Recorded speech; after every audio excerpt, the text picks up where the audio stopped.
The strong survive alone, the weak die forgotten. That's what Kale's father growled into his ear the night he became alpha. But when Kale found himself cradling a dying pup in his massive arms, surrounded by the ghosts of his slaughtered pack, he would learn that the cruelest death isn't starvation, it's surviving when everyone you love is ash and memory, and the only heartbeat left in the world is too small to last the night. The full moon watched through shattered windows as the giant alpha pressed his scarred muzzle against the pup's cold fur, and for the first time in his brutal life, the most feared wolf in the Northern Territories began to prey.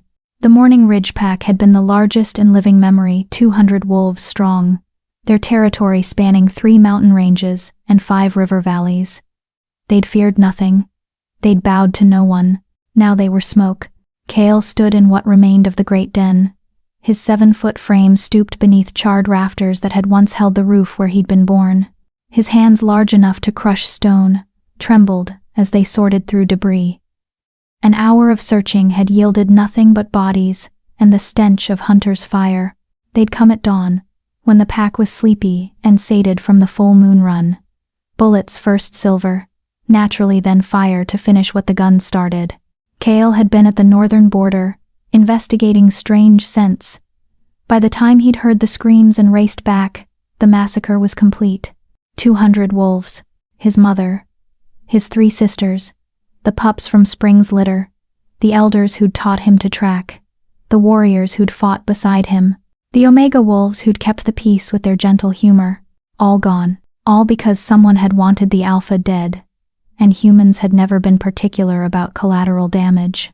Kale's wolf howled inside his chest, a sound of pure anguish that wanted to tear through his throat and shake the mountains. But he kept it locked down, silent. Grief was a luxury. First, he needed to find survivors. He'd searched for 6 hours now, found nothing but cooling bodies and shattered dreams, until he heard it. The sound was barely there, a whimper so faint it might have been wind through the wreckage, but Kale's ears were the sharpest in the pack. Had been the sharpest. He moved with impossible speed for something so large, throwing aside a collapsed wall section.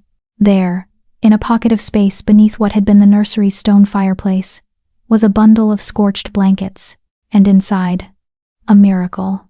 The pup couldn't have been more than 3 weeks old, male, by the scent.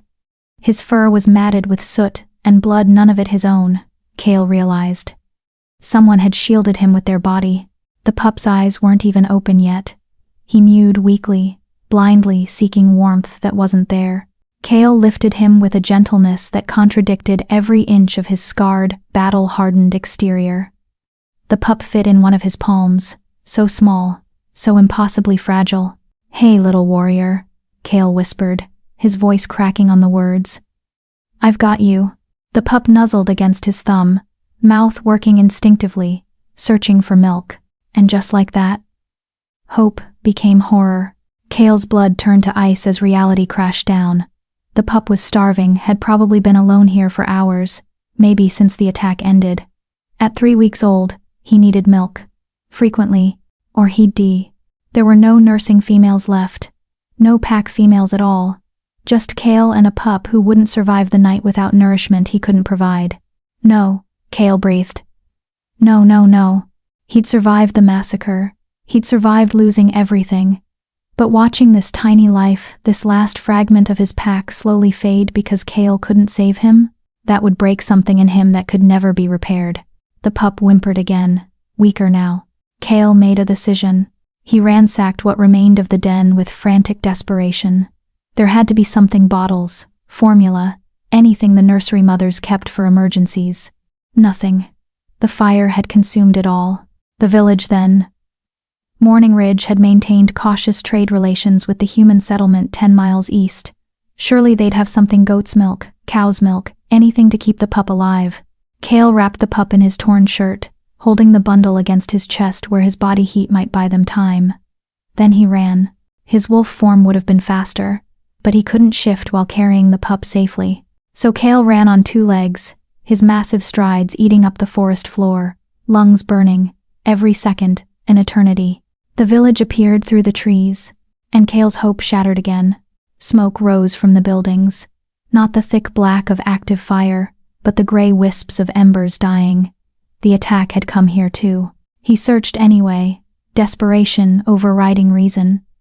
But the general store was rubble. The homes were ransacked. Whoever had orchestrated the massacre had been thorough. They'd wanted to erase the Morning Ridge pack completely, and they'd nearly succeeded. Cale slumped against a destroyed wagon, the pup's whimpers growing fainter against his chest. The sun was setting, temperature dropping. Even with Cale's body heat, the pup wouldn't last much longer without food. "I'm sorry," Cale whispered to the tiny life in his arms. "I'm so sorry, little one. I don't know what to do." His father's words echoed in his memory. "The strong survive alone. The weak die forgotten." "Fuck that," Cale growled. "You're not dying. You're not forgotten. You're the Morning Ridge Pack's future, and I won't let you." A sound cut through his vow. Footsteps. Approaching from the west, through the forest. Cale's body went rigid, every predator instinct flaring to life. He shifted the pup behind him, lips pulling back from canines that extended with his rage. If the hunters had come back to finish the job, they'd learn why Cale had been alpha. They'd learn it in blood and screaming. But the scent that reached him wasn't human. It was wolf, female, and something else, something that made Cale's breath catch. Milk. A figure emerged from the darkening forest, and Cale's world tilted sideways. She was beautiful in the way wild things are beautiful, all lean muscle and watchful eyes, her dark hair tangled with leaves, her simple dress torn and stained with travel. But it was her stance that struck him, protective, wary, ready to fight or flee. And her scent, God. Her scent told him everything. She was nursing, recently, which meant, "Where's your pup?" Cale demanded, voice harsh with suspicion, even as hope clawed at his chest. The she-wolf's eyes met his gray as storm clouds, deep as winter lakes, and in them, Cale saw a pain that mirrored his own. "Dead," she said simply. "Yours?" Cale's arms tightened around the bundle against his chest. "Dying." The word hung between them in the gathering dusk, a bridge built of shared loss and desperate need. The she-wolf's gaze dropped to the pup, and something shifted in her expression. Something soft and aching and fierce all at once. "How long?" she asked. "Hours without food, maybe since dawn." She stepped closer. Cale's wolf screamed at him to protect, to defend, but he forced himself still.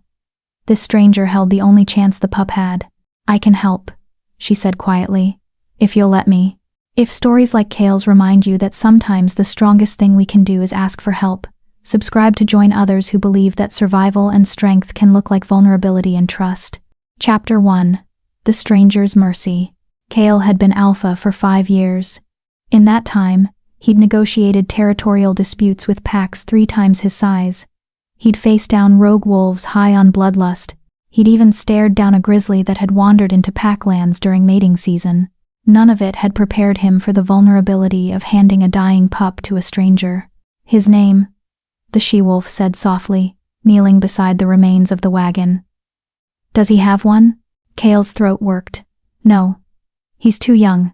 Naming ceremony would have been at the full moon next month, when there was still a pack to hold ceremonies, when there were still elders to speak the old words, and mothers to weep with joy." The she-wolf's fingers were gentle as she unwrapped the pup from Cale's shirt. Her hands were smaller than his, but they moved with the confidence of someone who'd handled infants before. She examined the pup with clinical efficiency, checking his mouth, his belly, the way his tiny paws twitched. "He's dehydrated," she murmured. "Hypothermic, but strong. I can hear his heart, it's still fighting." "Can you?" Cale's voice cracked. He cleared his throat, tried again. "Can you save him?" Those storm-gray eyes met his again, and Cale saw the weight she carried, saw the way grief had carved lines around her mouth that seemed too deep for her age.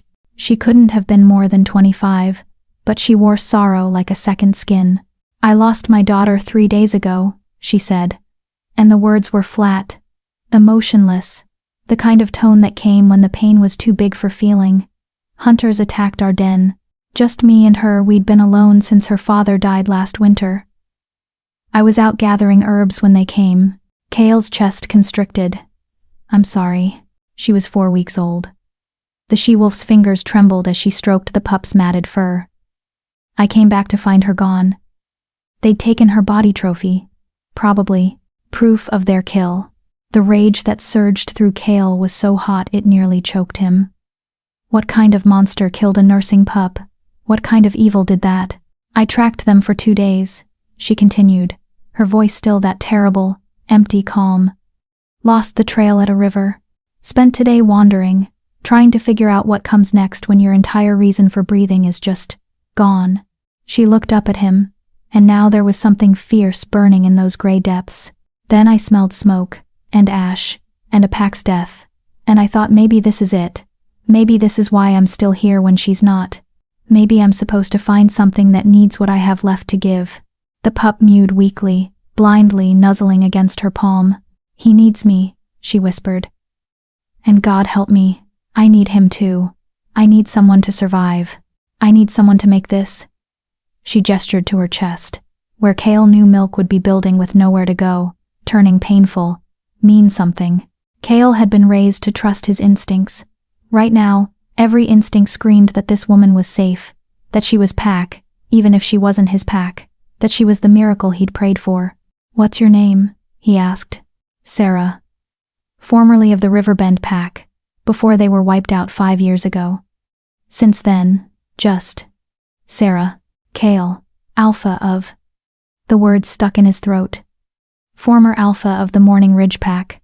Understanding flickered across her face. The massacre. I saw the smoke from the mountains. 200 wolves. 201. Cale looked at the pup. He's all that's left. Then he matters, Sarah said fiercely. He matters more than anything. She shifted, finding a clean spot against the wagon wheel, and cradled the pup against her. Her movements were practiced, instinctive, the muscle memory of motherhood that wouldn't fade just because the baby was gone. Cale turned away, giving her privacy, but he couldn't block out the sounds. The pup's desperate suckling, Sarah's soft gasp, relief and pain mixed together. The way she hummed something low and soothing, a lullaby meant for a daughter who'd never hear another song. He's feeding, Sarah said after a moment, and her voice was thick with tears. He's going to make it, Cale. Cale's knees nearly buckled with relief. He braced himself against a tree, letting his forehead rest against the rough bark, and finally, let himself feel it. The grief, the horror, the impossible weight of being the last adult of a pack that had been his entire world, and underneath it all, the thinnest thread of hope. The pup would live. This stranger with her own devastation had given them that gift. Thank you, Cale managed, his voice wrecked. Sarah, thank you. Don't thank me yet, she replied quietly. We're not safe here. Whoever did this, they might come back to verify the kill count. And a nursing female with a surviving pup? That's unfinished business. Cale straightened, his alpha instincts snapping back into focus. She was right. They were exposed, vulnerable, and the scent of milk would draw attention from more than just hunters. There's a cave system 3 miles north, he said. Hidden entrance, defensible position. My pack used it for emergency evacuations. Never got the chance to use it? No warning. They hit fast and thorough. Cale's hands clenched into fists. Professional job. Not random hunters, someone hired them. Someone who wanted Morning Ridge erased. Sarah's expression hardened. Then we move, now, before they come back to check their work. She stood carefully, the pup still nursing, and Cale got his first good look at her in the fading light. She was shorter than most she-wolves he'd known, but she moved with the efficiency of someone who'd survived alone. Her dress was torn, revealing claw marks on her shoulder, old wounds, mostly healed. You're injured, Cale said. 3 days old. From the hunters who took my daughter, I'm healing. She met his gaze steadily. I'm not weak. If that's what you're worried about, I'm worried about you collapsing before we reach safety, Cale countered. Let me carry supplies. You focus on the pup. Sarah hesitated, then nodded. There's a stream a mile east. I left my pack there, herbs, blankets, what little I managed to grab before I ran. We'll need it. I'll get it. You head north, follow the pine markers. Every 10th tree has a claw mark at eye level. Follow those to a rock formation that looks like a sleeping bear. The cave entrance is behind it. You trust me to find it alone? Kale looked at her, this stranger who'd materialized from the forest like an answer to a prayer, who carried her own devastation but still stopped to help. You came back when you heard a pup crying, he said simply. When you could have kept walking, when you had every reason to. Yeah, I trust you. Something shifted in Sarah's expression, a crack in the wall she'd built around herself. 1 hour, she said. If you're not at the cave in 1 hour, I'm coming to find you. Deal. She started to turn, then paused. Kale? The pup, we should name him. Not wait for ceremonies that aren't coming. He needs an identity. Something to fight for. Kale considered. Names had power in wolf culture. They shaped destiny, reflected character, honored lineage. Ash, he said finally. Because he rose from fire, because he's all that remains, and because from ash, new things grow. Sarah smiled, the first real smile he'd seen from her. Sad and beautiful and broken. Ash, she repeated, looking down at the nursing pup. Perfect. Welcome to the world, little Ash. We've got you now. Then she disappeared into the darkening forest, moving like smoke between the trees. Kale watched her go, then shifted his attention to the task at hand. 1 hour to retrieve supplies, check for followers, and make it to the cave. The strong survive alone, his father had said. But as Kale raced toward the stream, he couldn't help thinking that maybe, just maybe, his father had been wrong. Maybe the strong survived by knowing when to accept help. Maybe that's what made them strong in the first place. Chapter 2. The Cave of Ghosts. The cave was colder than Kale remembered. He arrived 15 minutes after Sarah, his arms loaded with her pack and supplies. He'd scavenged from the village, ruins, a dented pot, 3 intact blankets, a hunting knife with a chipped blade. Not much to rebuild a life with. But more than nothing. Sarah had already started a small fire near the cave's entrance, positioned so the smoke would dissipate through natural vents in the rock ceiling. Smart. No visible smoke trail meant no beacon for hunters. She sat cross-legged beside the flames, Ash sleeping against her chest, wrapped in the least scorched blanket Kale had found. The pup's breathing was steady now, his tiny belly full, his body warm. The transformation from the dying creature Kale had found was almost miraculous. He's beautiful, Sarah said softly as Kale approached. Even under all the soot and ash, Kale knelt beside them, close enough to feel the fire's warmth but not so close he'd crowd her. Up close, he could see Ash properly for the first time, the dark gray fur that would probably lighten to silver as he grew, the distinctive white patch on his chest that marked him as Morning Ridge bloodline, the way his tiny ears twitched even in sleep. He looks like his mother, Kale murmured. Elara. She was one of our best scouts, fast, clever, could track a rabbit through running water. His voice caught. She would have been an amazing parent. She died protecting him, Sarah said. It wasn't a question. The nursery fireplace collapsed in a way that shouldn't have been structurally possible. Someone, probably Elara, pulled it down deliberately, created an air pocket, shielded Ash with her body until the fire passed. Kale's hands clenched. She knew she was dying, and she used her last moments to save him. Sarah's fingers ghosted over Ash's sleeping form, reverent. Then we honor her by making sure her sacrifice meant something, by making sure he thrives. Kale met her eyes across the firelight, and something passed between them. An understanding that went deeper than words. They were both refugees now, both carrying the weight of the dead, both responsible for this tiny life that represented hope and heartbreak in equal measure. Tell me about your daughter, Kale said quietly. Sarah stiffened. For a long moment, he thought she wouldn't answer. Then, Luna. The name came out like a prayer. Her name was Luna. She had her father's eyes gold, like honey in sunlight. And she laughed. God, even at 4 weeks old, she'd laugh at everything. At shadows on the wall, at the way leaves sounded in the wind, at my terrible singing. A smile ghosted across her face, there and gone like mist. Her father Damon died defending our den from a rogue wolf last winter. Took a claw to the throat protecting me while I was pregnant. Bled out in my arms. Sarah's voice remained steady, but Kale could see the tremor in her hands. I delivered Luna alone, raised her alone. And I thought I was doing okay. I thought we'd make it. What happened 3 days ago? I left her sleeping to gather feverfew by the river. I was gone maybe 20 minutes. When I came back, Sarah's breath hitched. Blood. Everywhere. The den destroyed. And Luna. She stopped. Couldn't finish. They took her body. Cale supplied gently. Yes. Sarah looked down at Ash, her expression fierce and broken. So when I heard him crying in that wreckage, when I realized I could save him even though I couldn't save her, it felt like the universe giving me one more chance, one more reason not to walk into the river and let it take me. The raw honesty of that admission hit Cale like a physical blow.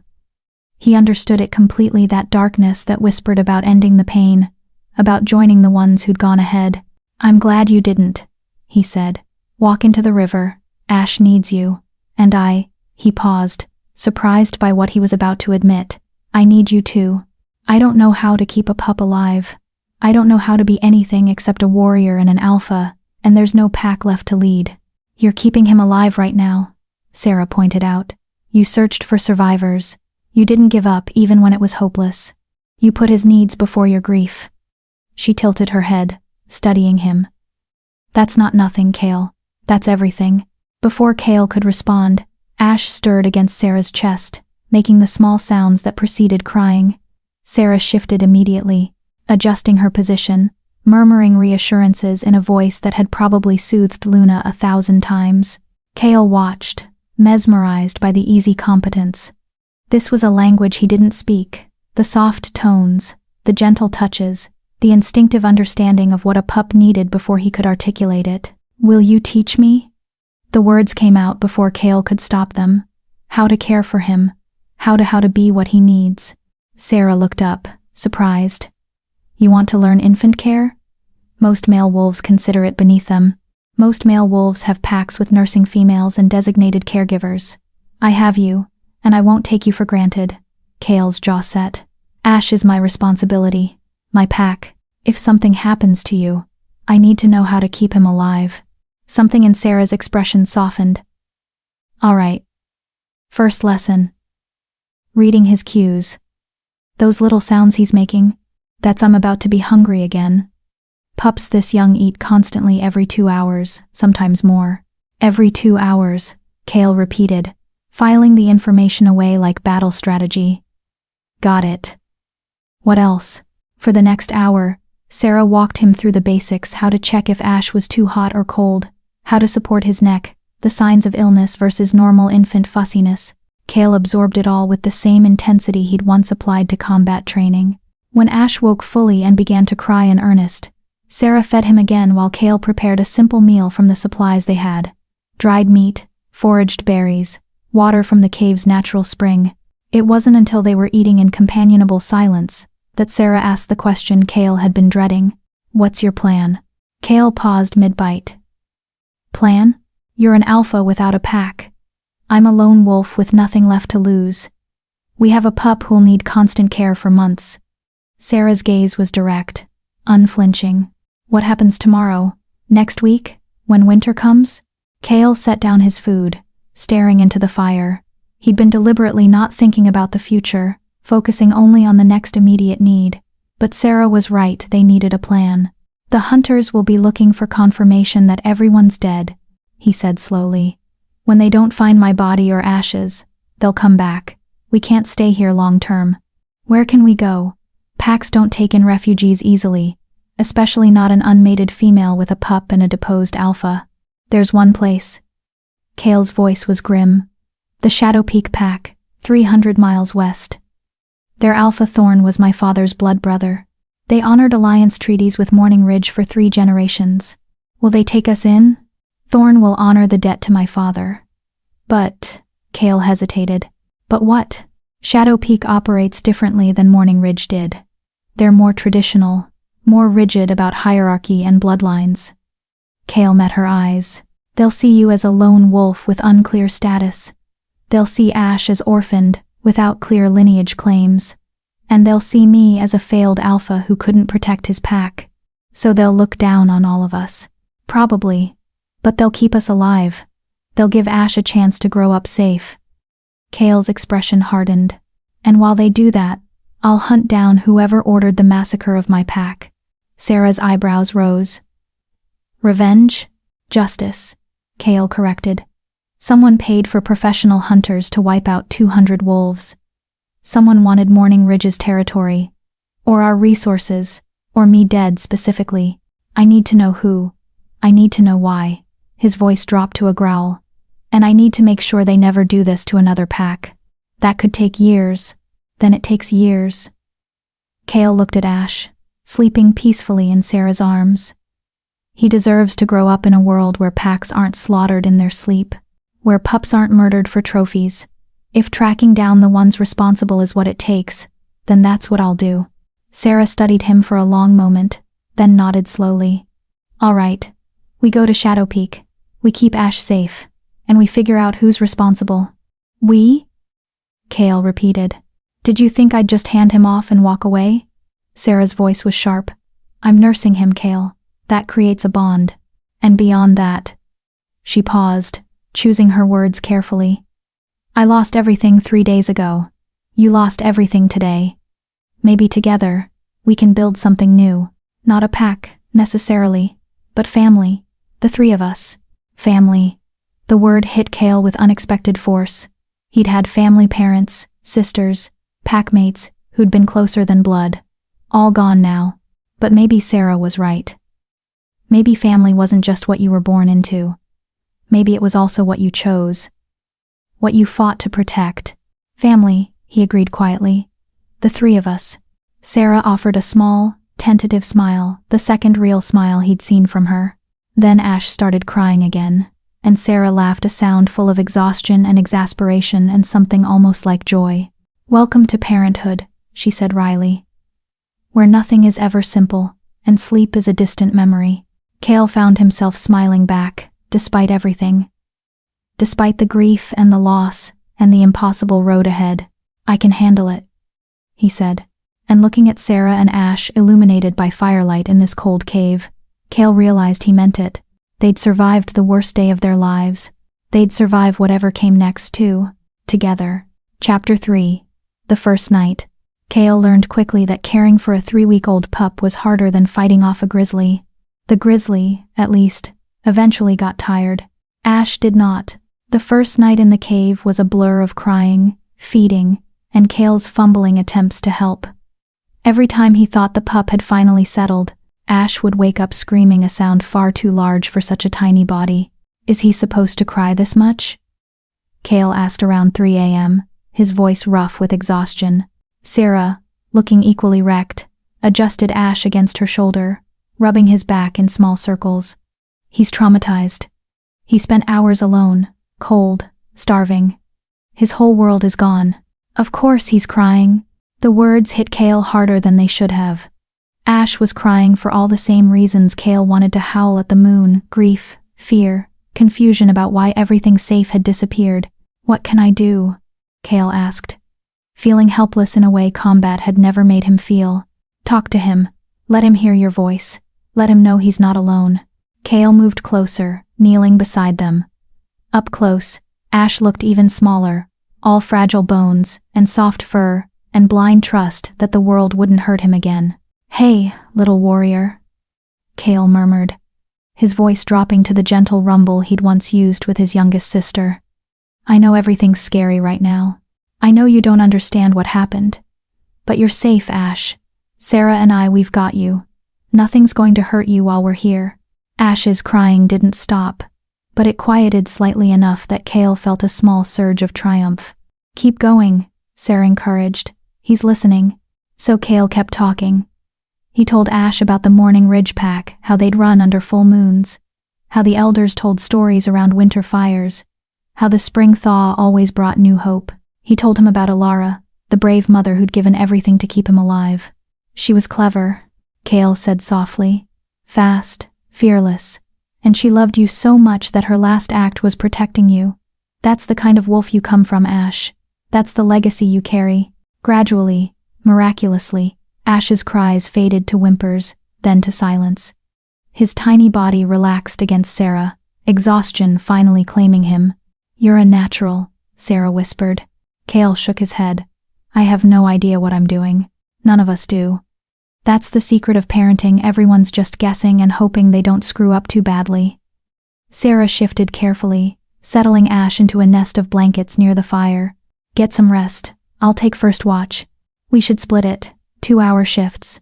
Cale, you've been running on adrenaline and grief for 18 hours. Sleep. I'll wake you if anything happens." He wanted to argue, but his body betrayed him with a jaw-cracking yawn. Sarah smiled, that small, sad smile that was becoming familiar. "Sleep," she repeated. "That's an order." "You can't order an alpha around," Cale muttered. But he was already lying down, his body giving up the fight. "Former alpha," Sarah corrected gently. "And I just did." Cale's last thought before sleep claimed him was that he liked her, this sharp-tongued, broken-hearted she-wolf who'd appeared from nowhere and somehow made the unbearable feel almost manageable.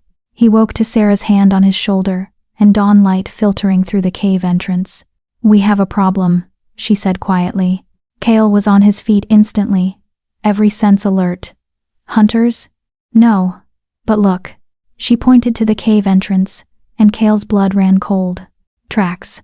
Fresh ones, made sometime in the last few hours while they'd slept. Wolf tracks, large ones. Male by the spacing circling the cave entrance but not entering." "How many?" Cale demanded. "One wolf, I think." But he wasn't alone. Sarah's jaw was tight. "There are boot prints too, human." The wolf was tracking with a human partner. Cale's mind raced. A wolf working with humans wasn't unheard of. Some traders sold out their own kind for territory or protection. But the timing was too convenient. "They're hunting survivors," he said grimly, "making sure no one from Morning Ridge escaped. Then we need to move, now." Sarah was already gathering their meager supplies, her movements quick and efficient. "If they come back with reinforcements, we'll be trapped." Cale looked at Ash, still sleeping peacefully, oblivious to the danger. "Can you travel? With him?" "I don't have a choice, neither do you." Sarah fashioned a sling from one of the blankets, securing Ash against her chest. "How far to Shadow Peak territory?" 300 miles through mountain wilderness. On foot, traveling carefully with a pup, Cale calculated quickly. 2 weeks, maybe 3. Then we'd better get started. They moved quickly but carefully, covering their tracks as best they could. Cale led them deeper into the mountain range, away from known trails, using every tracking trick his father had taught him to obscure their passage. Behind them, Ash began to fuss. "He's hungry again," Sarah murmured. "We can't stop here, too exposed." Cale scanned the terrain, then pointed. "There's an overhang half a mile ahead. We can shelter there while he feeds."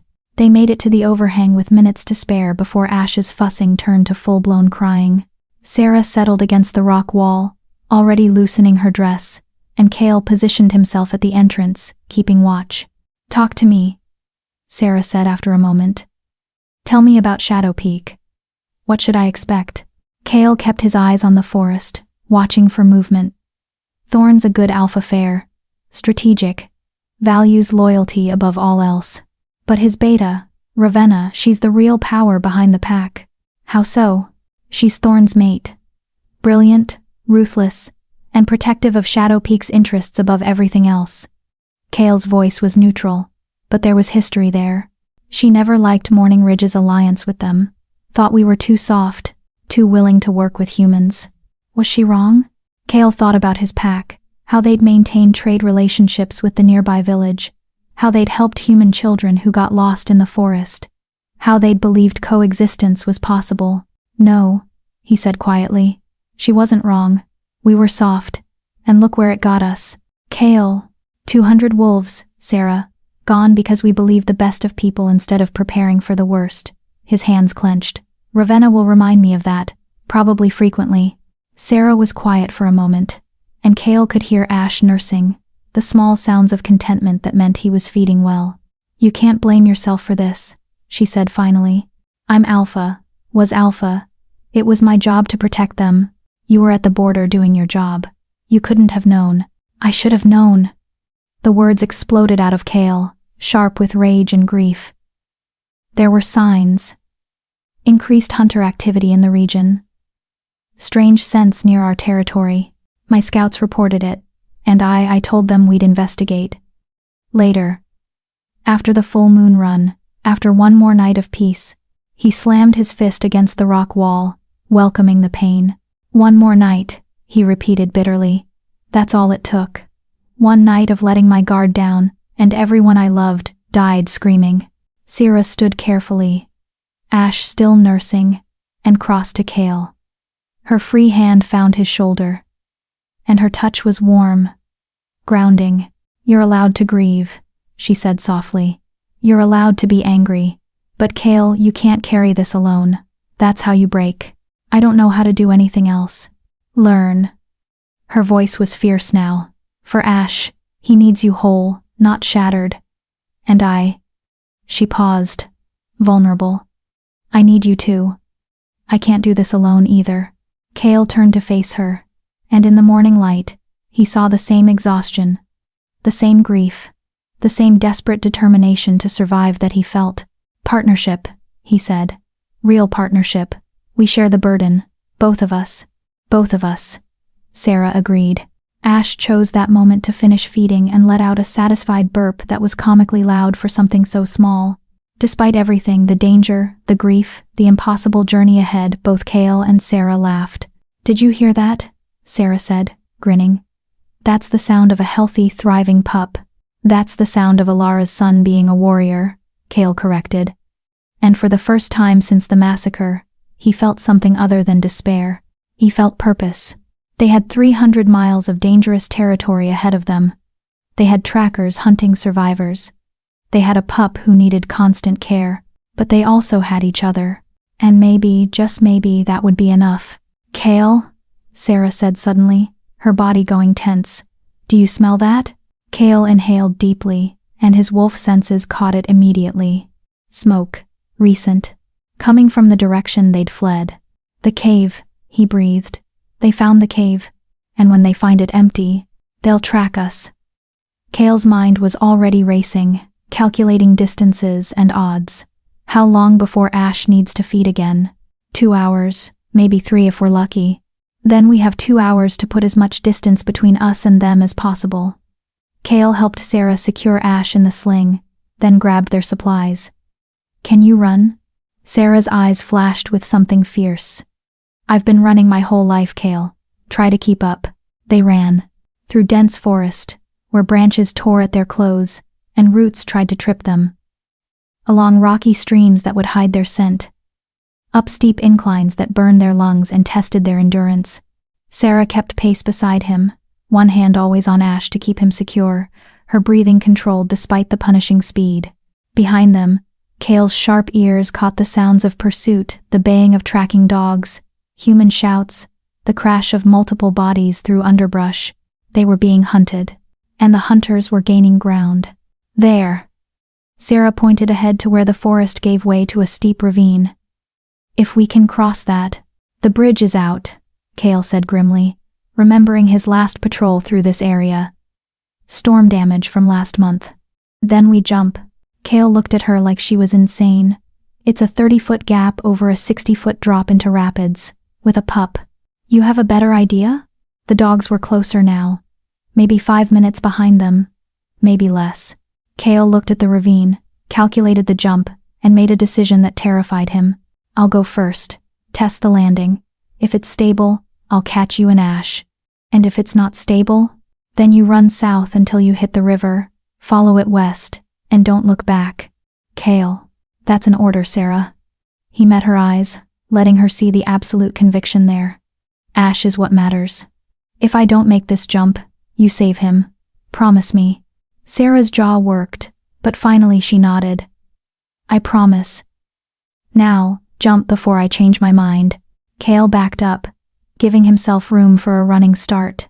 His wolf howled inside him, lending strength to his muscles, sharpening his reflexes. Then he ran.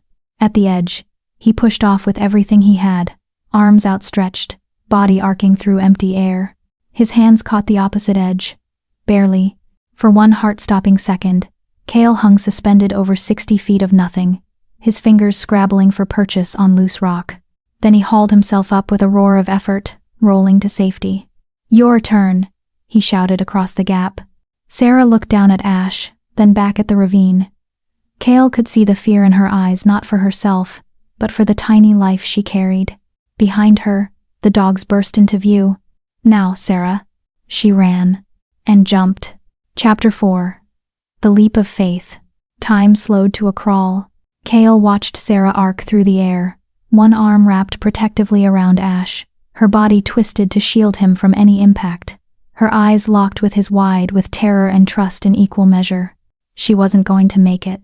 The realization hit Kale like a physical blow. Her jump was good, but not quite far enough. She'd fall short by inches, maybe a foot. Inches that would send her and Ash plummeting to their deaths. Kale didn't think. He lunged forward, throwing himself toward the edge with his arm outstretched. His hand closed around Sarah's wrist, just as gravity claimed her. The force of catching her nearly yanked Kale over the edge. His shoulder screamed in protest, his body sliding forward on loose gravel. For one terrible moment, they were both going to fall. Then, Kale's other hand found a root, thick and ancient, buried deep in the earth. He held on with everything he had, muscles burning, grip slippery with sweat. "I've got you," he gasped. "Hold on." Below them, Ash began to cry that piercing infant wail that cut through everything else. "He's okay," Sarah called up, her voice strained. "Just scared. Pull us up." Kale pulled.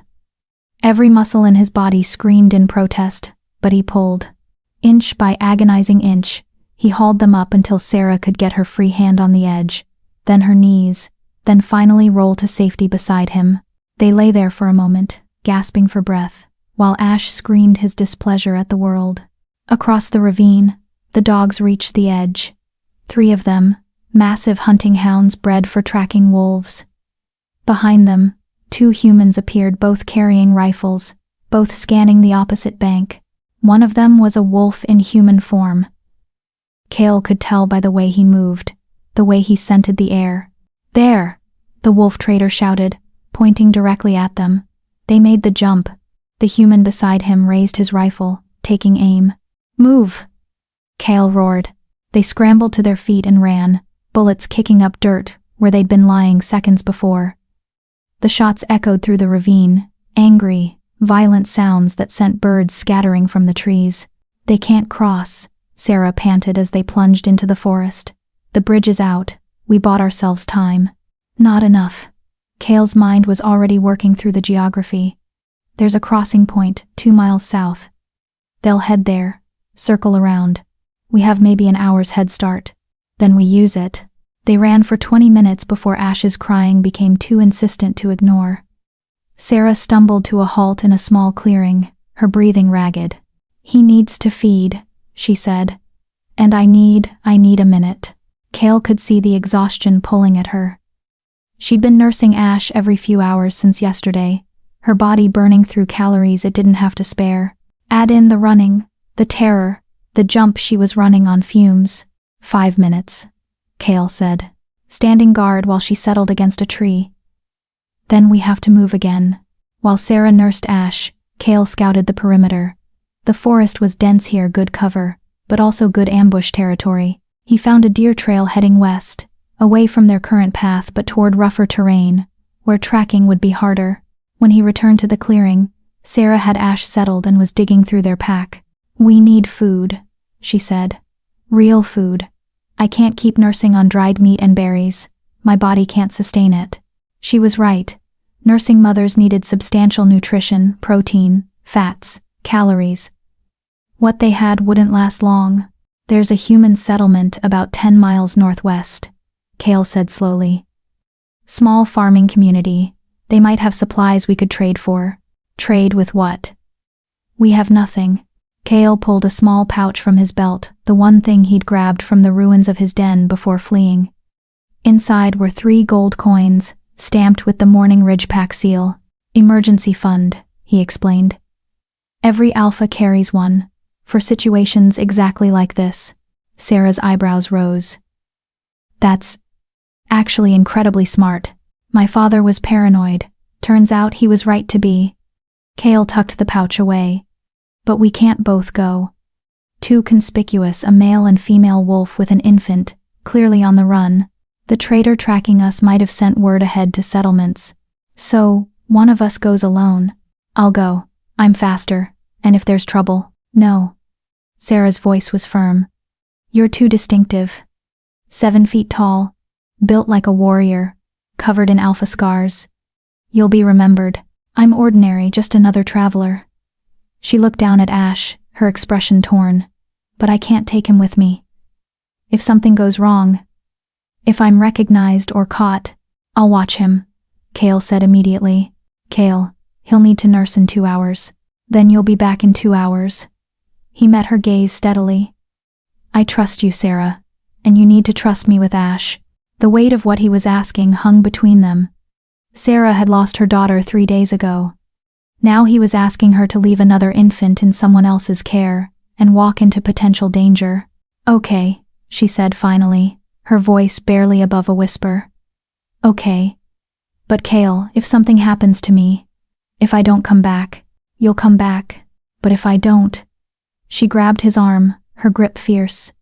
You get Ash to Shadow Peak, you make sure he grows up safe. You tell him about Alara, about Morning Ridge, about... Her voice cracked.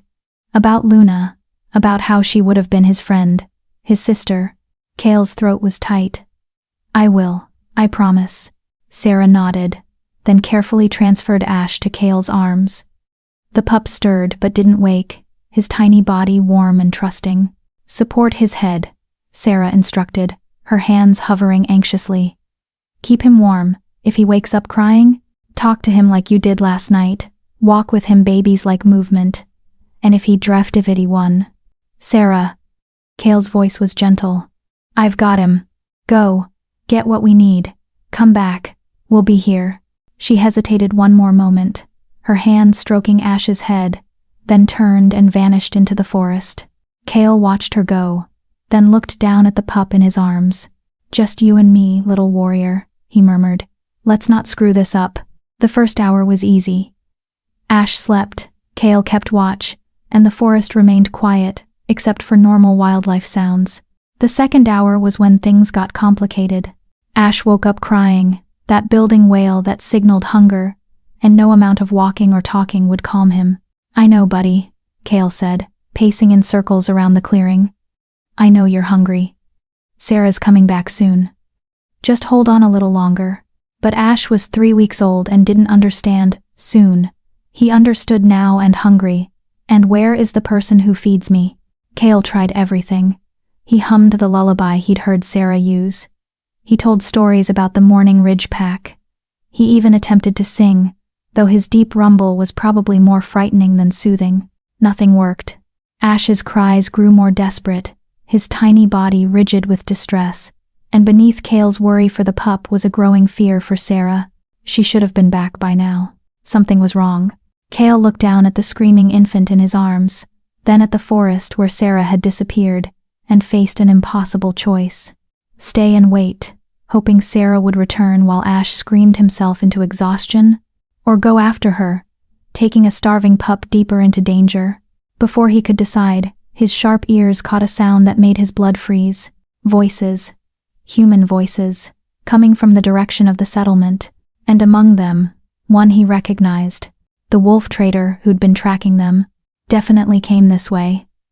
The she-wolf was spotted in town, buying supplies. When I described the male and the pup, the shopkeeper remembered them from last night's attack reports. Cale's mind raced. They'd been identified. The settlement had turned Sarah in. She left heading northwest, another voice said. Can't be far with an infant. Then we search every clearing within a 5-mile radius. They're tired, desperate, and stupid enough to split up. We'll have them by nightfall. Cale looked down at Ash, still crying, and made his decision. They were coming from the northwest between Cale and the settlement, which meant Sarah was either captured or hiding. Either way, Cale couldn't help her if he was caught too. He had to run. Had to get Ash to safety. Had to trust that Sarah could take care of herself. The realization felt like betrayal, leaving her behind. abandoning the wolf who'd saved Ash's life. But Cale's first duty was to the pup in his arms, the last of the Morning Ridge pack. "I'm sorry, Sarah," he whispered to the forest. "I'm so sorry." Then he ran, Ash's cries echoing behind him like an accusation, leading the hunters straight to them.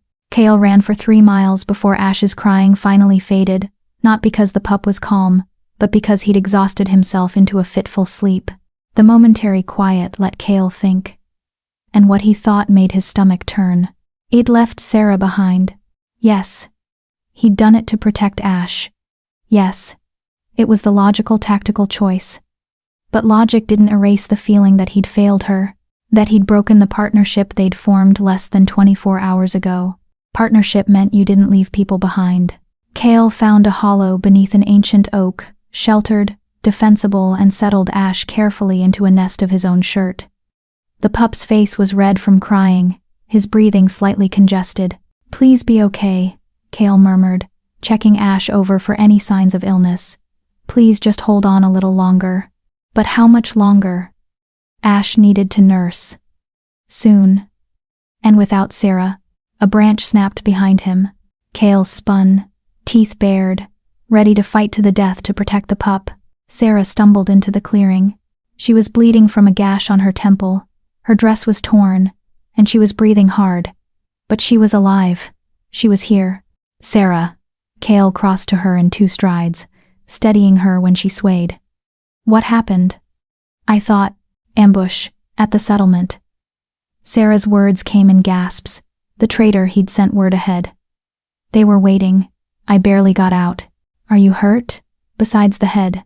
Bruised, scraped, nothing serious." She pushed past him to where Ash was crying weakly. "Oh baby, I'm here. I'm here now." She settled against the oak and immediately began to nurse, and Ash latched on with desperate hunger. Cale watched relief and pain war across Sarah's face. Relief that Ash was okay, pain that she'd nearly failed him. "I got supplies before the ambush," she said, nodding to a pack she'd dropped. "Not as much as I wanted, but enough. Food, blankets, a water skin." "You're incredible," Cale said, meaning it absolutely. Sarah laughed a broken, exhausted sound.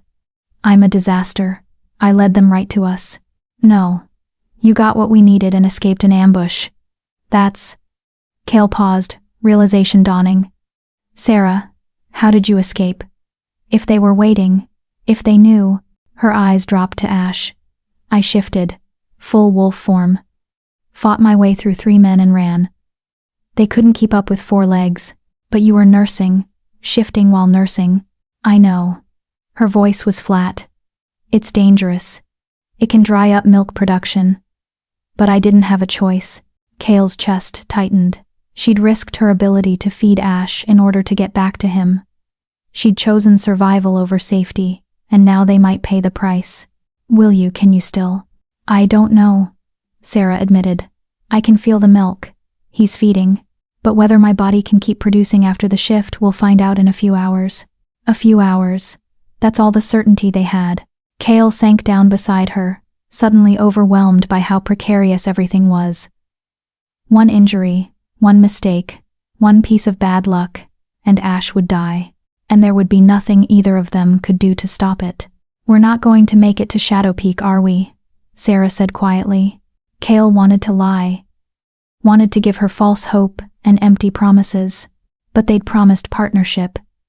And partnership meant honesty. "I don't know," he said. In the growing darkness, Ash nursed peacefully, oblivious to how fragile his survival really was. Chapter 5. The Bargain. They traveled through the night, putting as much distance as possible between themselves and the hunters. Cale navigated by stars and instinct, leading them deeper into the wilderness, where human settlements were scarce, and wolf territories overlapped in complicated, dangerous ways. By dawn, they'd covered 15 miles. By mid-morning, they were both stumbling with exhaustion. "We need to rest," Sarah said, her voice strained. "Really rest. Not just 5-minute breaks." Cale knew she was right. They'd been running on adrenaline and desperation for nearly 48 hours.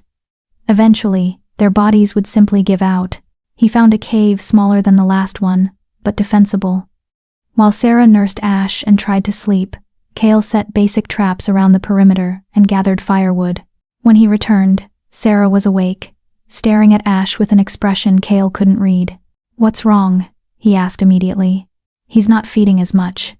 Her voice was hollow. "The shift it affected my milk supply. I can feel it. Each time he nurses, there's less." Cale's stomach dropped. "How long before?" "A day, maybe 2. Sarah's hands trembled as she stroked Ash's head. "After that, I won't be able to feed him enough. He'll start losing weight, getting weak. There has to be another way, another nursing female." "Where, Cale?" Sarah's laugh was bitter. "We're in the middle of nowhere, being hunted by professionals, with no pack and no allies. Where exactly are we going to find a nursing she-wolf who'll take in a strange pup?" Cale wanted to argue, but she was right. They were alone. Completely alone. "Then we get to Shadow Peak faster," he said. "We push harder.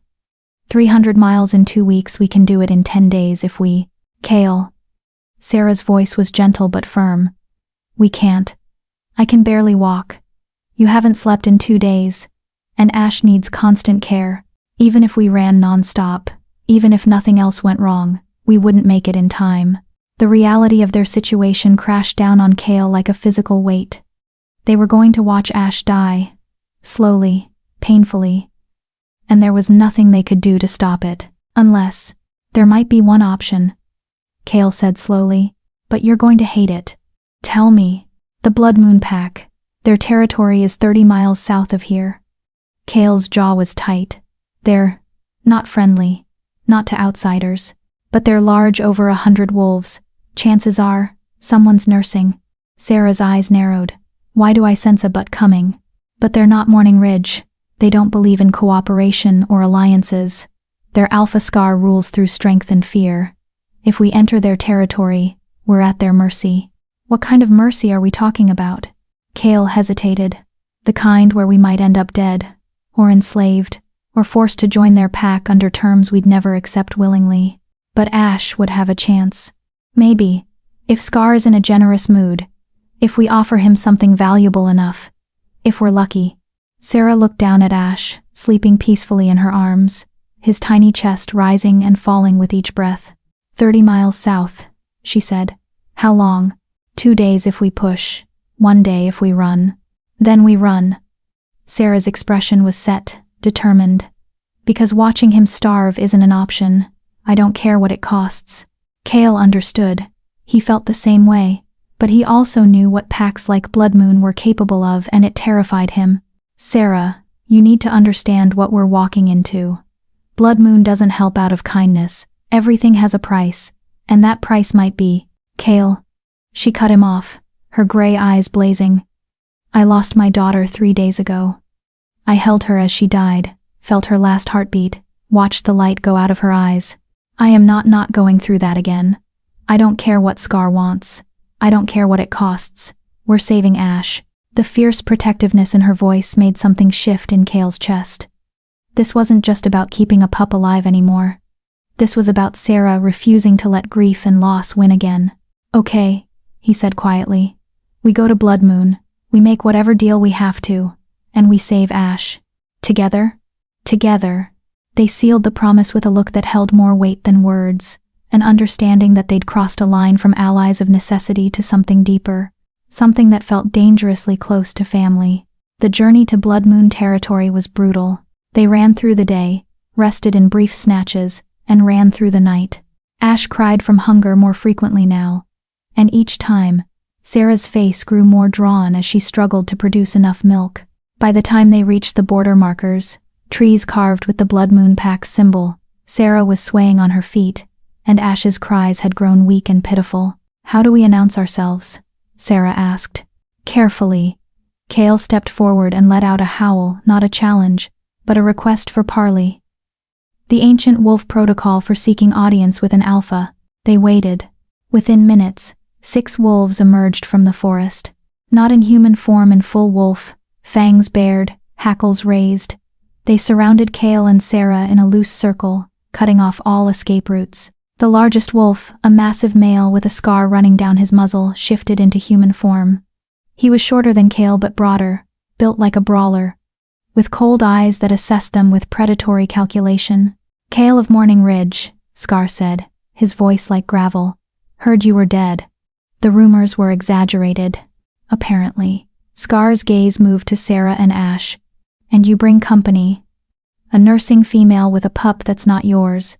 Interesting." "We need help," Kale said, keeping his voice neutral. "The pup needs—" "I know what he needs." Scar circled them slowly, and his packmates kept pace, maintaining the surrounding formation. "Question is, why should I help you?" Morning Ridge looked down on Blood Moon for years, called us savages, refused alliances, and now here you are, desperate and begging. Kale forced down his pride. "You're right. We refused alliances. That was a mistake. One I'm paying for now." "Damn right you are." Scar stopped in front of Sarah, studying her with an intensity that made Kale's wolf growl. "She's not Morning Ridge. Who are you?" "Sarah, formerly of Riverbend Pack." Her voice was steady despite the exhaustion. "No affiliation now." "Riverbend. They were wiped out 5 years ago." Scar's eyes narrowed. "You're a survivor. A lone wolf. And you're nursing a pup that's not yours because I lost my daughter 3 days ago and couldn't let another pup die when I could save him." Sarah's voice cracked slightly. "Because sometimes survival means choosing to care instead of giving up." Something flickered in Scar's expression, not quite sympathy, but perhaps recognition. "And the pup?" he asked. "Last survivor of Morning Ridge," Kale said. "His mother died protecting him. We've been running from hunters for 2 days. Sarah's milk supply is failing because she had to shift during an escape. If we don't find help, he'll die within 48 hours, maybe less." Scar nodded, as if confirming an internal calculation. "I have 3 nursing females in my pack. Any one of them could feed him." Hope surged in Kale's chest. "Then, but I don't do charity." Scar's smile was sharp, dangerous. "Everything has a price, Kale. You want my pack's help? You need to offer something in return. I have gold. I don't need gold. I need loyalty." Scar's eyes locked with Kale's. "Join Blood Moon, both of you. Swear fealty to me. Become part of my pack, under my rules, with no questions and no conditions. Do that, and the pup gets everything he needs." Kale's blood ran cold. Joining a pack meant complete submission to its alpha. It meant giving up autonomy, following orders without question, accepting that Scar's word was law. It meant becoming someone else's subordinate after being alpha himself. "And if we refuse?" Kale asked, though he already knew the answer. "Then you leave my territory, now. And good luck finding help before the pup starves." Scar's voice was emotionless. "Your choice, former alpha. Pride or survival. What's it going to be?" Kale looked at Sarah. She was staring at Ash, tears streaming down her face, her expression a mixture of desperation and defeat. "What about our freedom?" Sarah asked quietly. "If we join, can we ever leave?" "Pack bonds are forever," Scar said. "Once you're Blood Moon for life. Unless you want to be declared rogue, and you know what happens to rogues. Death. Swift and brutal. That's what happened to wolves who broke pack bonds." "This is insane," Kale said. "You're asking us to—" "I'm asking nothing." Scar's voice was hard. "I'm offering a deal. Take it or leave it. But decide now, because I'm getting bored. And when I get bored, I get less generous." Kale's mind raced, looking for alternatives, for loopholes, for any way out of this trap. There wasn't one. Ash needed to nurse within the next few hours, or he'd start the final decline toward death, and Blood Moon was their only option. "There has to be another way," Kale said desperately. "Some other price." "There isn't." Scar's smile widened. "And the clock's ticking, Kale. I can hear the pup's heartbeat from here. It's getting weaker. How much longer do you think he has?" Kale looked at Ash, tiny, fragile, dying by inches, and felt his world narrow to a single, terrible choice. Let Ash die free, or save him by surrendering everything. "Kale." Sarah's voice was quiet but steady. "Look at me."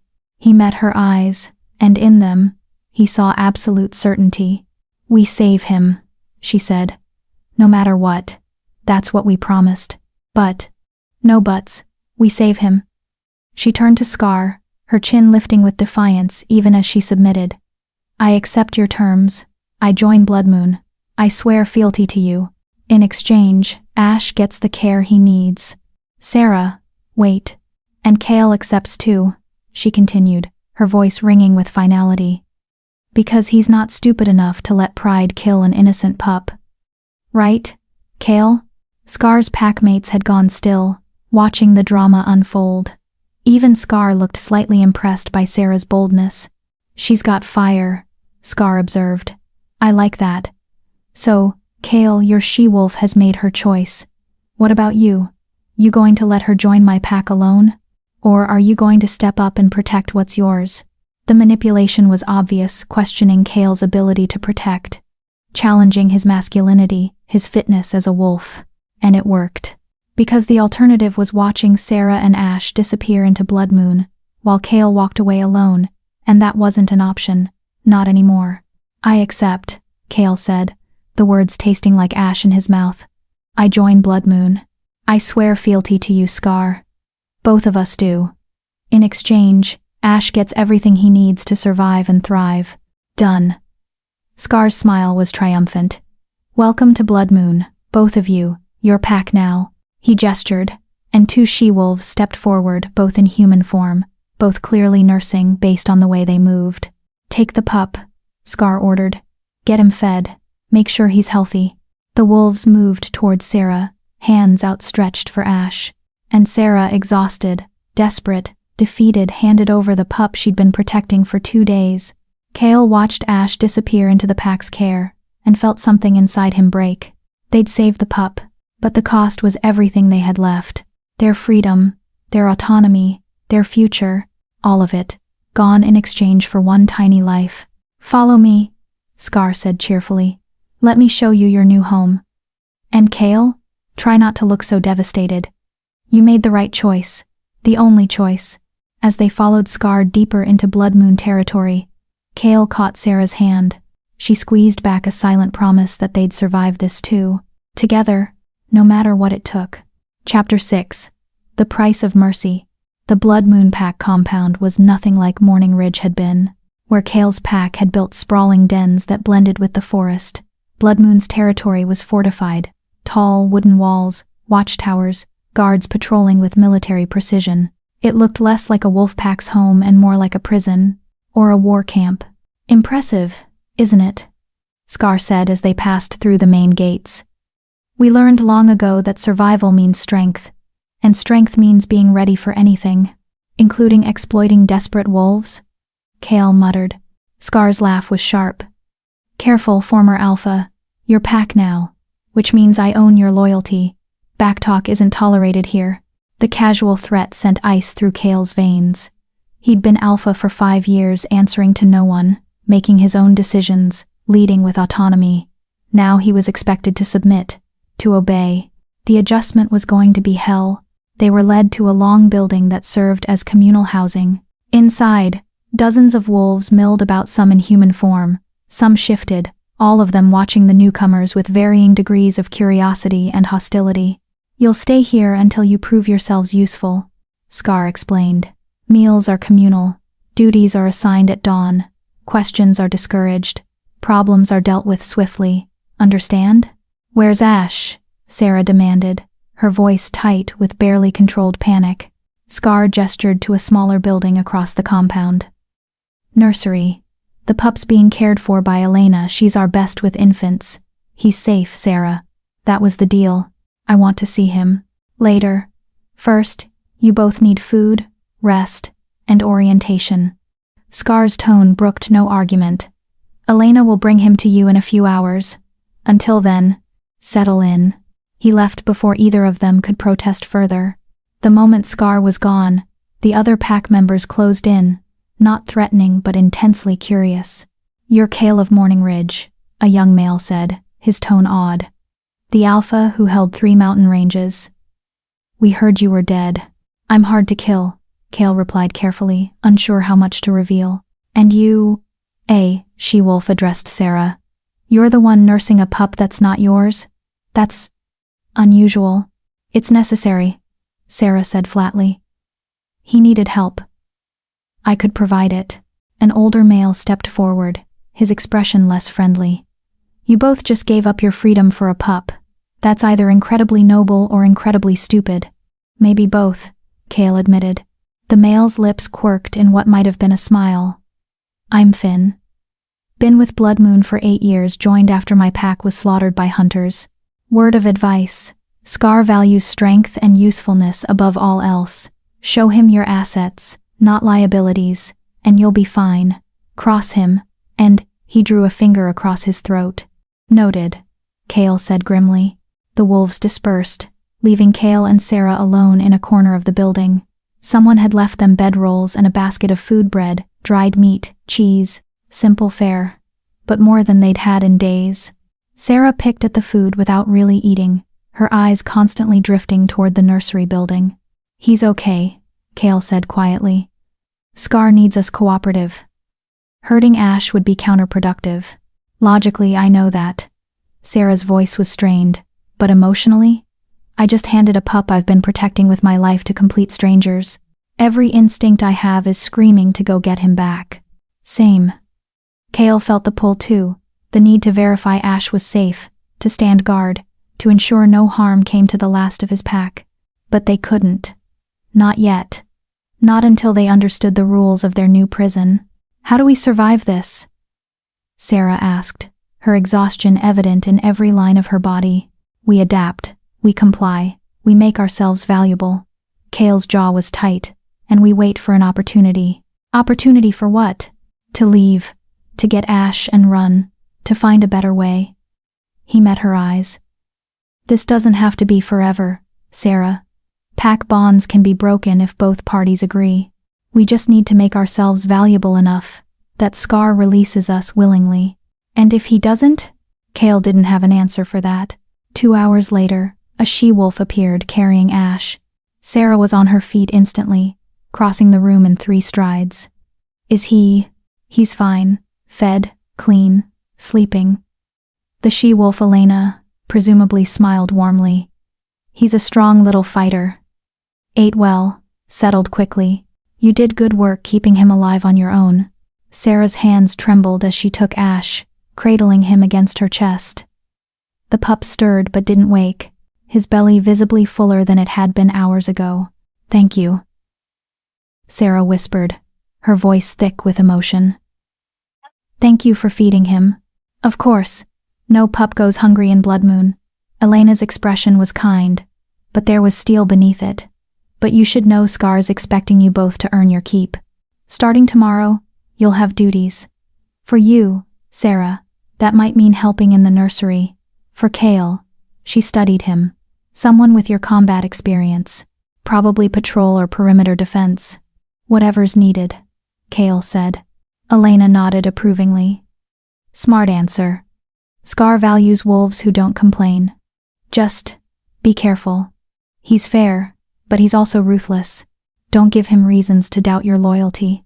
After she left, Sarah settled onto her bedroll with Ash, curling protectively around him.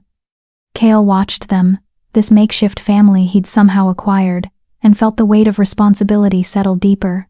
He'd failed his pack. 200 wolves dead because he hadn't been vigilant enough. He wouldn't fail Sarah and Ash too. Whatever it took to keep them safe, he'd do it. Even if it meant becoming someone he barely recognized. Dawn came too early. A sharp whistle woke the entire building, and wolves scrambled to their feet. Cale and Sarah joined the organized chaos, following the crowd to a central courtyard where Scar stood waiting. Morning assignments, Scar called out. Listen carefully, I don't repeat myself.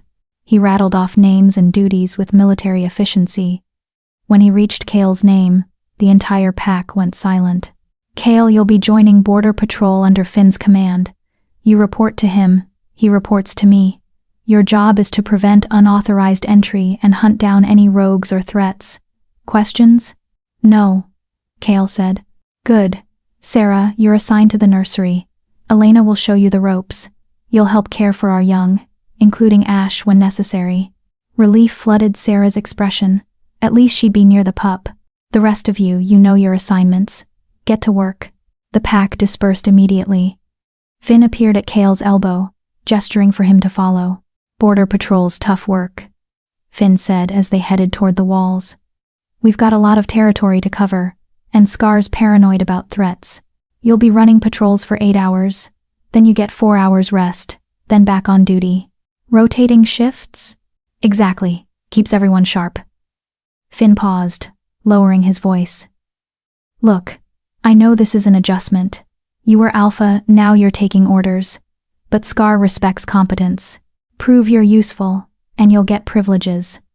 Respect, maybe even a voice in pack decisions. And if I'm not useful?" Finn's expression was grim. "Then you become expendable. And expendable wolves don't last long in Blood Moon." The threat was clear. Cale had bought Ash's survival with his freedom, but keeping that survival meant proving himself valuable enough to keep alive. They reached the eastern wall, where 3 other wolves waited, all males, all built for combat. "This is Cale," Finn introduced. "Former Alpha of Morning Ridge. He's joining our rotation." The wolves exchanged glances, some curious, some skeptical. "Can he keep up?" One challenged. Finn grinned. "Only one way to find out. Cale, we're covering the eastern perimeter, 15-mile circuit. Standard patrol, check markers, investigate unusual scents, eliminate threats. Think you can handle it?" Cale shifted into wolf form, a massive silver beast with alpha scars visible even through thick fur, and the challenge in his eyes said everything words couldn't. He'd been born for this. Combat, strategy, protection. Being subordinate was new, but being a warrior, that was in his blood. "Lead the way," he growled. And they ran. The patrol was brutal. Blood Moon's territory was massive, stretching across dense forest, rocky terrain, and treacherous ravines. The patrol route was designed to test endurance and awareness, pushing wolves to their limits. Cale kept pace easily, his alpha training kicking in despite the changed circumstances. He tracked scents Finn missed, spotted trail markers the others overlooked, and maintained perfect formation. By hour 3, even the skeptical wolves were impressed. "You're good," one admitted as they paused at a natural spring. "Better than most wolves, Scar recruits." "I had good teachers," Cale replied, thinking of his father, his pack's warriors, all the wolves who'd trained him and were now Ash.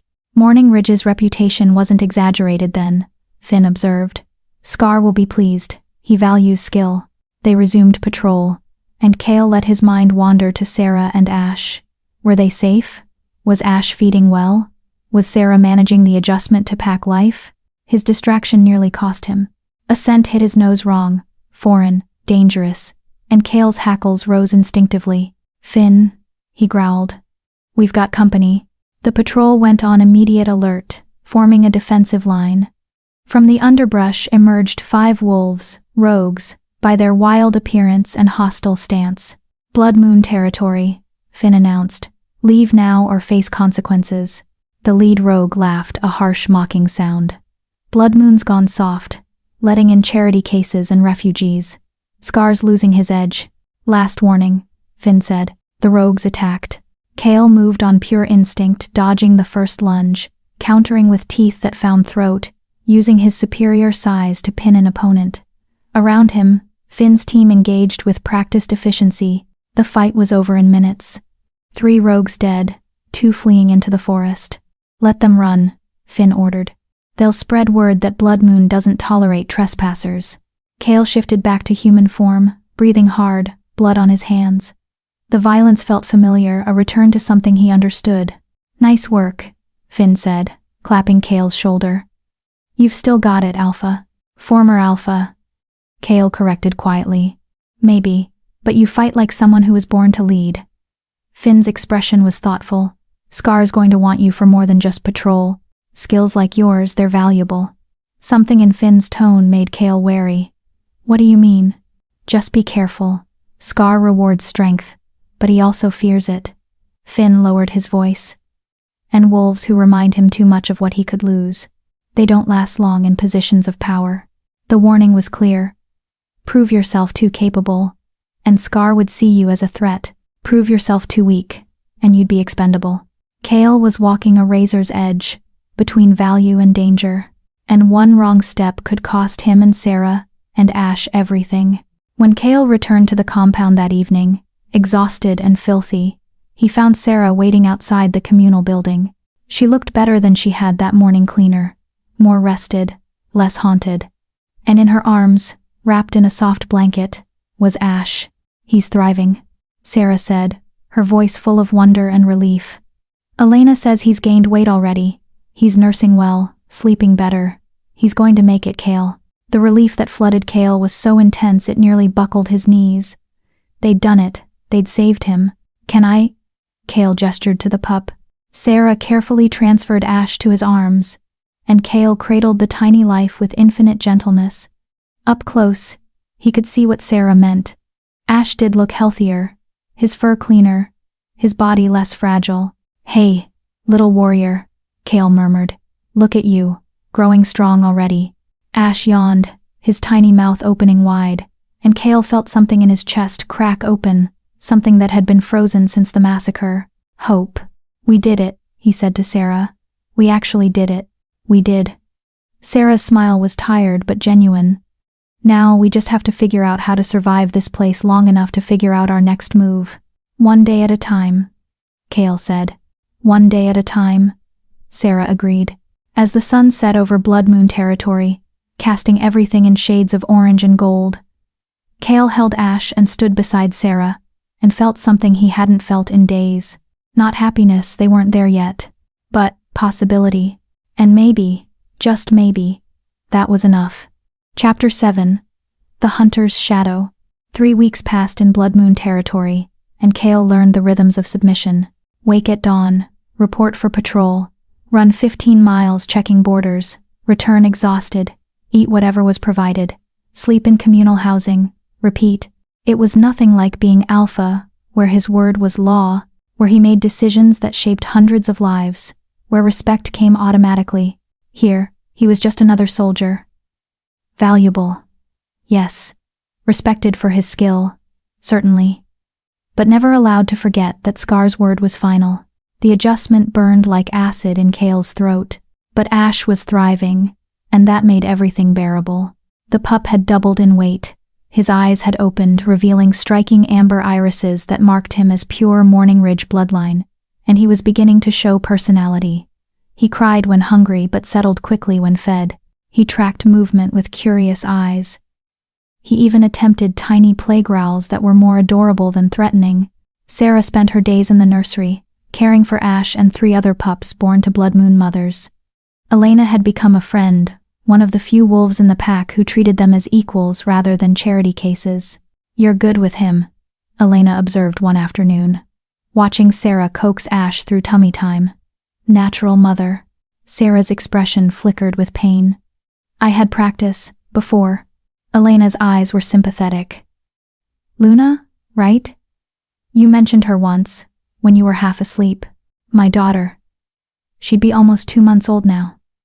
Sarah's voice was steady, but Cale, who'd stopped by the nursery between patrols, could hear the grief beneath. "Sometimes I forget she's gone. I'll turn to tell her something, and then I remember." "I'm sorry," Elena said softly. "Me too." Sarah stroked Ash's head, her touch gentle. "But caring for him helps. It doesn't replace her. Nothing could. But it gives me purpose. Gives me a reason to keep going." Cale cleared his throat from the doorway, announcing his presence. Both women looked up. "Patrol's done early," he explained. "Thought I'd check in." "Perfect timing." Elena stood, stretching. "I need to check on the other pups. You two have some time before dinner." She left them alone, a small gift of privacy that was rare in Blood Moon's communal lifestyle. Cale knelt beside Sarah, watching Ash attempt to lift his head. The pup's determination was evident in every wobbling effort. "He's strong," Cale said, "like his mother." "Alara would be proud," Sarah agreed. Then, quieter. "How are you holding up?" Cale knew what she was really asking. How was he managing the loss of status? The submission? The constant reminder that he'd failed as Alpha? "I'm managing," he said, which was both truth and lie. "Cale." Sarah's hand found his. "Talk to me." Real talk, not brave face. He was silent for a long moment. Then, I hate it. Every minute of taking orders, of biting my tongue, of pretending I'm content being subordinate. I wake up every morning and have to remind myself why I'm here, why it's worth it. And is it worth it? Kale looked at Ash, healthy, safe, alive, and felt the answer settle in his bones. Yes, 1,000 times yes. His voice was fierce. I'd do it again. I'd do worse. Because he's worth it. You're both worth it. Sarah's eyes glistened. We're going to find a way out of this. Someday, we'll be free again. I know. Kale squeezed her hand. We just have to be patient. But patience, Kale was learning, was the hardest virtue to maintain. The explosion of trouble came, as it always does, when least expected. Kale was on evening patrol with Finn when they caught the scent human, recent, accompanied by something chemical that made his wolf recoil. Silver, Finn growled. And gunpowder. Hunters.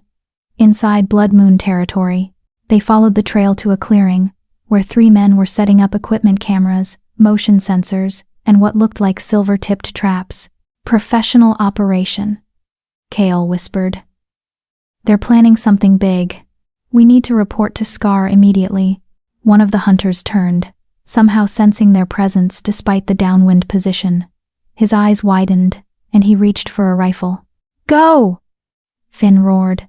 They ran, bullets tearing through the trees behind them. Kale's mind raced as fast as his legs. This wasn't random hunters. This was reconnaissance. Planning. The same kind of operation that had destroyed Morning Ridge. They burst through the compound gates, shouting for Scar. Within minutes, the Alpha appeared, flanked by his senior wolves. Hunters! Finn gasped. Eastern Territory. Professional setup. They're planning an attack. Scar's expression went cold and lethal. How many? 3 that we saw. But the equipment suggests more. Kale stepped forward. This isn't a hunting party. It's surveillance for a larger operation. I've seen this before, right before Morning Ridge fell. Every wolf in the compound went still. The destruction of Morning Ridge was legend now, a cautionary tale of what happened when packs weren't vigilant. You think they're planning the same thing here? Scar demanded. I think whoever ordered Morning Ridge's destruction isn't satisfied, Kale said grimly. We had territory they wanted. Resources, strategic position. Blood Moon has all the same things. So they're coming for us next. Scar's voice was flat, deadly. How long do we have? Based on Morning Ridge's timeline? Maybe a week. Maybe less. Kale's jaw was tight. They'll scout thoroughly, identify weaknesses, then hit fast and brutal. Probably at dawn when the pack's drowsy. Scar was silent for a long moment. Then, Kale, you're the only wolf here who's survived this kind of attack. I'm putting you in charge of defense planning. The compound erupted in protest. Other wolves, senior pack members who'd been with Blood Moon for years, shouted objections about authority, hierarchy, earned status. Scar silenced them with a snarl. Kale knows what we're facing. He's seen the tactics. He's survived them. That makes him our best chance. His eyes locked on Kale. Can you do this? Can you prepare us to survive what Morning Ridge couldn't? It was a test, a challenge, and an opportunity. Kale could refuse, stay subordinate, stay safe, let someone else handle the impossible task of preventing a massacre. Or he could step up, take responsibility, risk everything to save a pack that wasn't even his. I can do it, Kale said. But I need full authority over defense. My word on fortifications, patrol routes, and combat strategy is final. No arguments, no undermining, no second-guessing. Done, Scar said immediately. You have 48 hours to prepare us. After that, we're in your hands.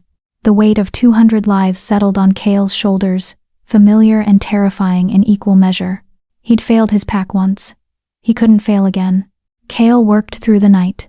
He mapped Blood Moon's territory with Finn's help, identifying every weakness, every potential entry point, every place where hunters could establish a kill zone. He reorganized patrol routes to maximize coverage. He had wolves dig trenches and build barriers in strategic locations.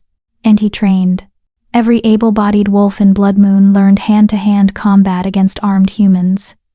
They practiced quick shifts between forms, They drilled emergency evacuation procedures for the nursery and elder dens. Sarah found him past midnight, still poring over maps by firelight. "You need to sleep," she said gently. "Can't. Too much to do." Cale's eyes were bloodshot, his hands shaking from exhaustion.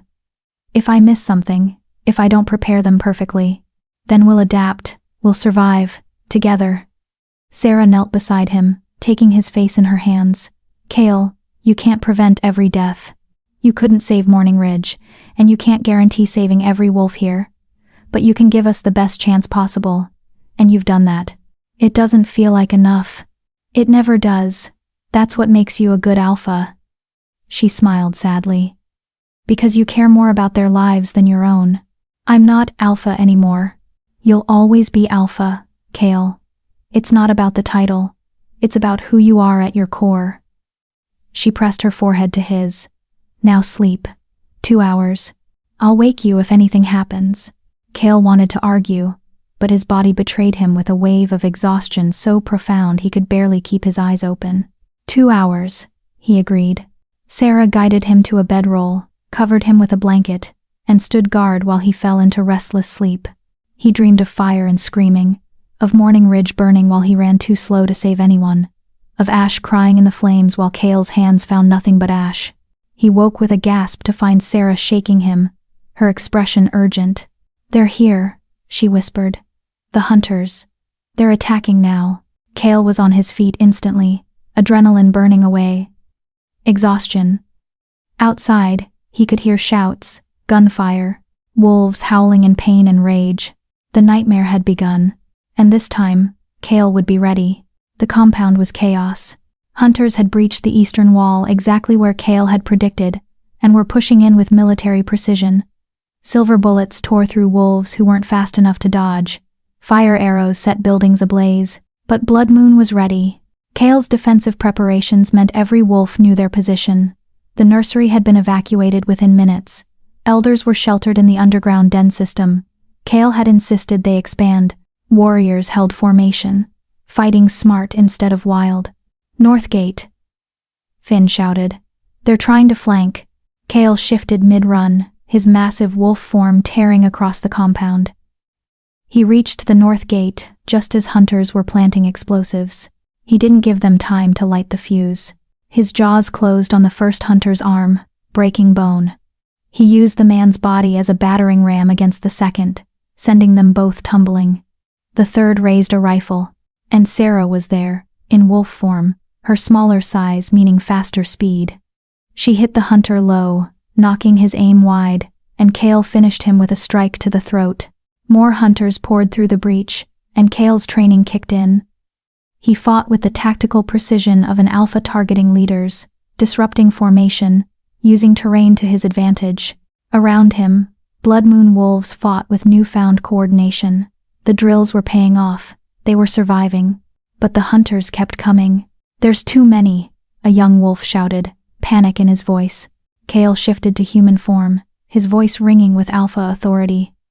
"Hold the line. They can't sustain this assault, we just have to outlast them." "Cale," Scar appeared, bleeding from a dozen wounds but still fighting. "The western wall, they've got something big, some kind of weapon." An explosion rocked the compound, sending wolves flying. Through the smoke, Cale saw it a mounted machine gun, the kind military used for mass casualties. They'd brought it specifically for wiping out wolf packs, just like they'd used at Morning Ridge. "Everyone down," Cale roared. The machine gun opened fire, bullets tearing through everything in their path. Wolves who weren't fast enough dropped, their bodies torn apart by the sustained fire. And Cale, watching wolves die because he hadn't prepared for this weapon, felt Morning Ridge's massacre happening all over again. "No," he breathed. "Not again. Not again." He charged the machine gun position, suicidal, stupid, driven by rage and grief, and the desperate need to save someone, anyone, this time. Bullets tore past him. One grazed his shoulder, another his leg. But Cale kept running, kept moving, kept closing the distance. He reached the gun position and shifted mid-leap, his wolf form crashing into the operators with bone-crushing force. He tore through them with savage efficiency.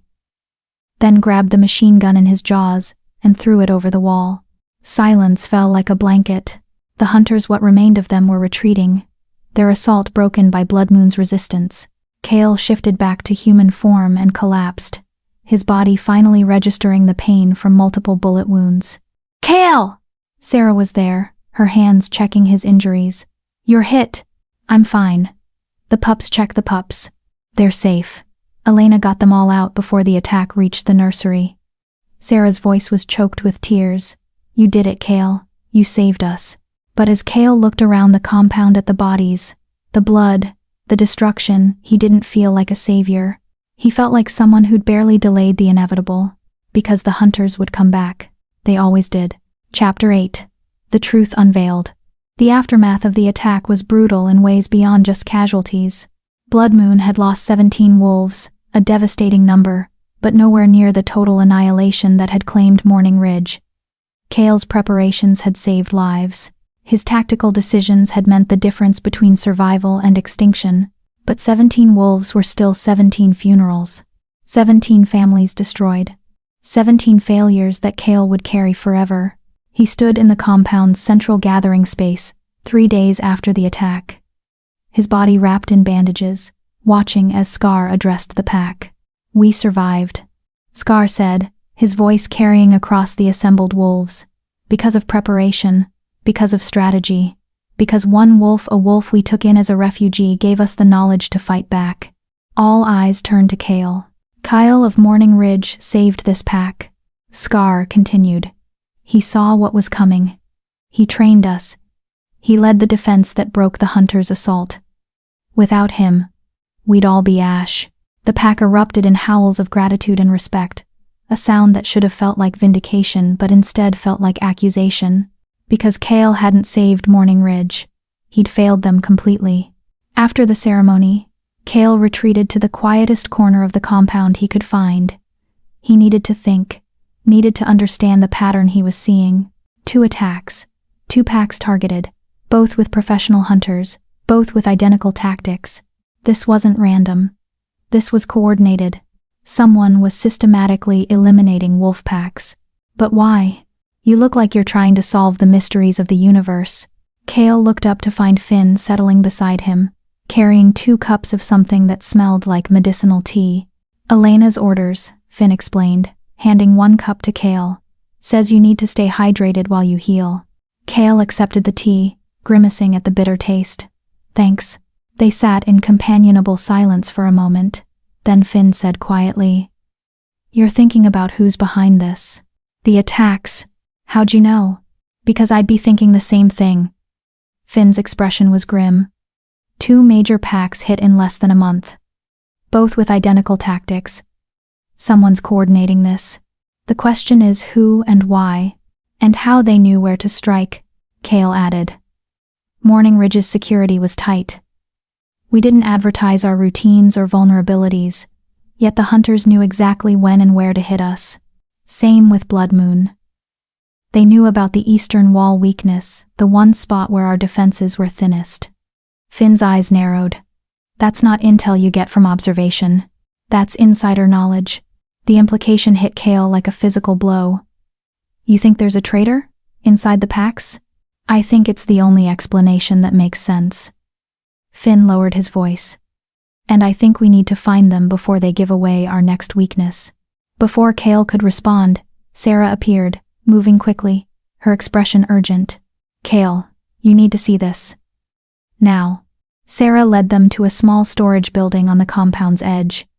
Inside, 2 wolves stood guard over a third bound, gagged, and looking terrified. "We caught him trying to leave the compound during the attack," Sarah explained. "With this." She held up a small radio transmitter, military grade. "He was sending coordinates," one of the guards added. "Real-time updates on our defensive positions." Kale's blood turned to ice. He approached the bound wolf slowly, studying him. Young, maybe 20. Familiar, though Kale couldn't place from where. "Remove the gag," Kale ordered. The guard complied, and the young wolf immediately started babbling. "I didn't have a choice. They threatened my family.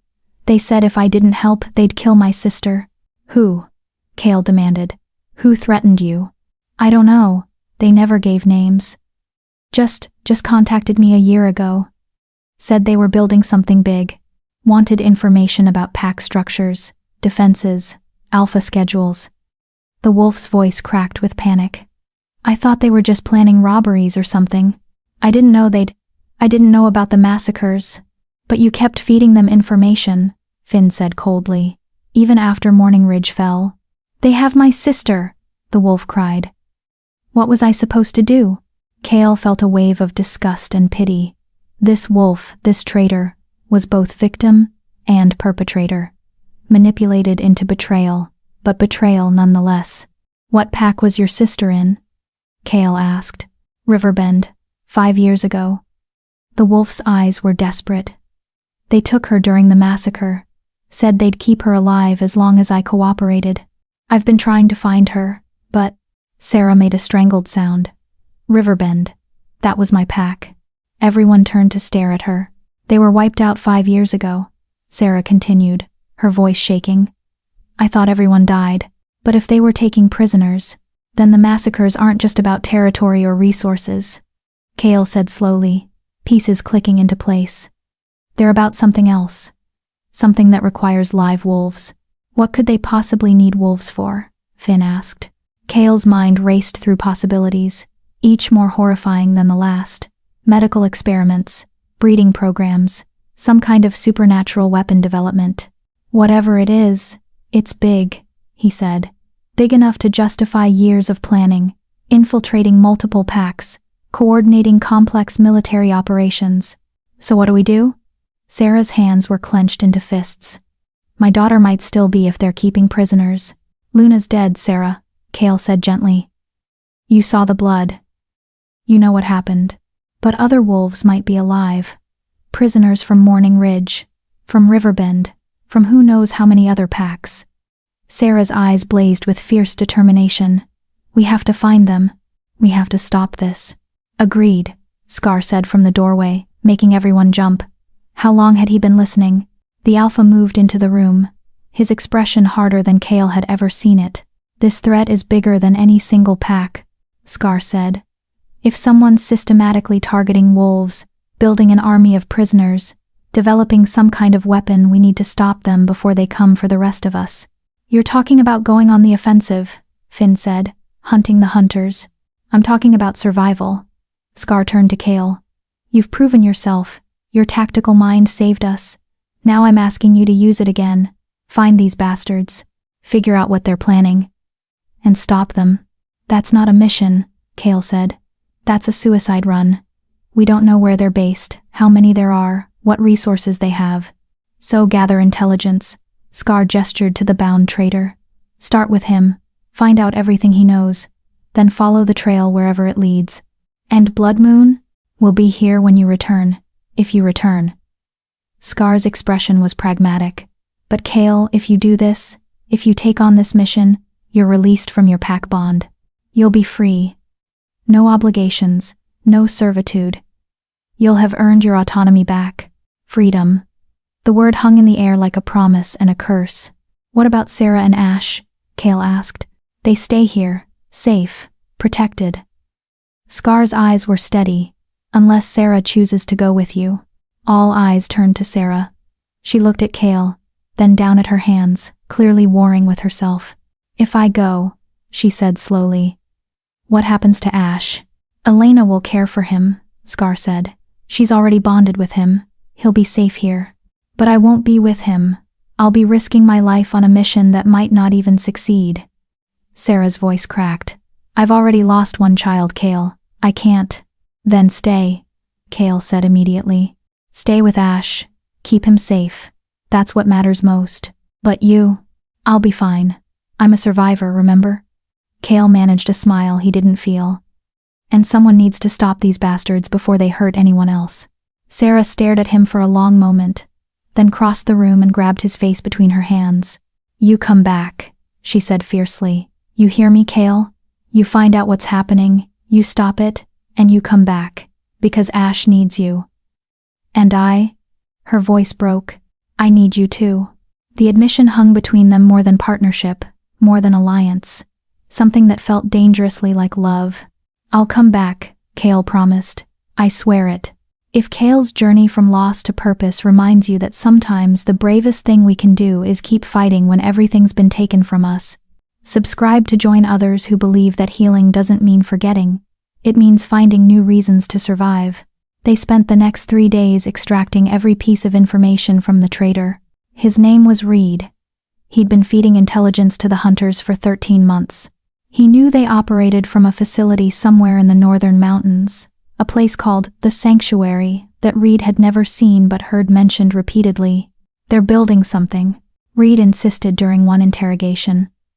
"I don't know what, but they need wolves, lots of them. They kept saying they were getting close to a breakthrough." "A breakthrough in what?" Kale demanded. "I don't know. They never explained. Just said that soon, wolves wouldn't be a threat anymore, that they'd have the power to control us, to neutralize us. A weapon. They were developing an anti-wolf weapon. The implications were staggering. If someone had figured out how to neutralize wolves, their strength, their speed, their healing, they could wipe out every pack in existence. "How do we find the sanctuary?" Kale asked. "I was supposed to report to a contact point 50 miles north," Reed said. "Every month, I'd leave information dead drop style. They'd leave payment and new instructions. When's your next drop?" 3 days from now." Kale looked at Finn, who'd been sitting in on the interrogations. "That's our entry point. We intercept the pickup, follow whoever retrieves it back to their base." "Risky," Finn observed. "If they spot us, then we improvise." Kale's expression was grim. "But we don't have better options." Finn was quiet for a moment, then, "I'm coming with you." "What?" "You can't do this alone. You need backup, someone who knows the territory, someone you can trust." Finn's jaw was set. "Scar's already approved it. I'm assigned to your mission." Kale wanted to argue, didn't want to risk anyone else's life on what might be a suicide mission, but Finn was right. He needed help. "Okay," Kale agreed. "We leave tomorrow at dawn." Saying goodbye to Sarah and Ash was harder than any battle Kale had ever fought. He found them in the nursery, Sarah humming while Ash dozed against her shoulder. The pup had grown so much in the past month. His limbs were sturdier, his movements more coordinated, his personality emerging in little bursts of curiosity and stubborn determination. "He's going to be a handful when he's older," Kale said softly from the doorway. Sarah looked up, her smile fading when she saw his expression. "You're leaving now. Dawn tomorrow." "But I needed to see him. Both of you." Sarah carefully transferred Ash to a soft nest of blankets, then crossed to Kale. For a long moment, they just stood there, drinking in the sight of each other. "I meant what I said," Sarah finally whispered. "You come back. Don't you dare die out there and make me raise Ash alone." "I won't. I promise." Kale pulled her close, breathing in her scent wild forests and hope and home. "You keep him safe. Tell him stories about Morning Ridge. About Alara. Make sure he knows where he comes from." "And what do I tell him about you?" "Tell him," Kale's voice caught. "Tell him I fought to give him a world where packs could live without fear, where pups could grow up without watching their families burn." Sarah pulled back, tears streaming down her face. "That sounds like a goodbye." "It's a promise," Kale corrected. "I'm coming back, Sarah, to you, to Ash, to the family we've built." She kissed him, then fierce and desperate and full of everything they hadn't said, all the feelings that had grown between them over weeks of shared survival. When they finally broke apart, both were breathing hard. "Come back to me," Sarah whispered. "Always," Kale promised. He knelt beside Ash one last time, pressing a gentle kiss to the pup's forehead. "Be good for Sarah, little warrior. And when I get back, I'll teach you everything I know about being strong." Ash stirred in his sleep, one tiny paw reaching out as if grasping for something. Kale let the pup's fingers close around his thumb, holding on for just a moment longer. Then he stood, nodded once to Sarah, and walked away before his resolve could break. He had hunters to find, a conspiracy to unravel, and a family worth fighting for. Chapter 9. The Sanctuary. The northern mountains were brutal terrain, all jagged rocks and treacherous ice fields that tested even Kyle's endurance. He and Finn traveled in wolf form for speed, carrying minimal supplies, moving fast and silent through territory that belonged to no pack. It took them 2 days to reach the dead drop location. Reed had described a hollowed tree trunk marked with 3 parallel scratches. Inside, they found Reed's latest intelligence packet, carefully sealed in waterproof casing. "Now we wait," Finn whispered. Both of them hidden in the underbrush 50 yards away.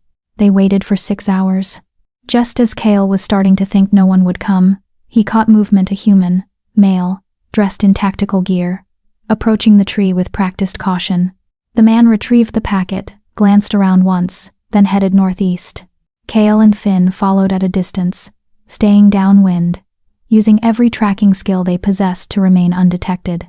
The man led them through increasingly rough terrain, up a mountainside that seemed designed to discourage visitors. After 3 miles, they saw it, the sanctuary. From the outside, it looked like an abandoned mining facility, old buildings, rusted equipment, the kind of place that would attract zero attention. But Cale's sharp eyes caught the details that betrayed the deception. New reinforced doors on old structures, security cameras disguised as broken equipment, the faint hum of generators buried underground. "That's not abandoned," Finn breathed. "That's fortified. And huge," Cale added, studying the layout. The visible buildings were just the surface. There had to be extensive underground facilities. The mountains here were honeycombed with old mining tunnels. "How do we get inside?" Cale thought quickly. "We need to see what they're doing before we act. Reconnaissance first, then planning." They spent the next 2 days observing from hiding, documenting patterns. Guards rotated every 6 hours. Supply trucks arrived twice daily, and most tellingly, wolves were brought in, always unconscious, always in specially designed transport cages. Prisoners. On the 3rd day, Cale saw something that made his blood freeze. A transport truck arrived carrying 3 wolves, and one of them, even from a distance, was recognizable by the distinctive white-tipped tail that marked the Morning Ridge bloodline. Someone from his pack had survived. Was being held prisoner here. "We have to get inside," Cale said, his voice tight with barely controlled rage. "Tonight, Cale, we don't know what we're walking into. My pack is in there, Finn. Wolves from Morning Ridge, who I thought were dead. I'm not leaving them." Cale's eyes blazed gold, his wolf rising to the surface. "You can wait here, or come with me." "Your choice." Finn was quiet for a moment, then sighed. "You're going to get us killed." "Probably." "Fine. Let's go die heroically then." Finn managed a grim smile. "But we do this smart. We need a way in that doesn't trigger every alarm they have." They watched and planned until sunset, then made their move. The ventilation system was their entry point, old mining shafts that had been repurposed for air circulation. Narrow, claustrophobic, but unguarded, because who would be crazy enough to crawl through hundreds of yards of pitch-black tunnels? Apparently, Cale and Finn. They shifted to human form. Wolf bodies were too large for the tight spaces and crawled for what felt like hours, following the flow of air and the distant sounds of machinery. Finally, they emerged into a maintenance corridor. Clean, modern, completely at odds with the abandoned exterior. "Which way?" Finn whispered. Cale inhaled deeply, sorting through the scents, cleaning chemicals, humans, fear sweat, and underneath it all wolves, dozens of them. "Down," Cale said, following the scent. "Whatever they're doing, it's underground." They moved like ghosts through corridors that grew increasingly high-tech. Steel walls, biometric locks, security cameras that Finn disabled with practiced ease apparently.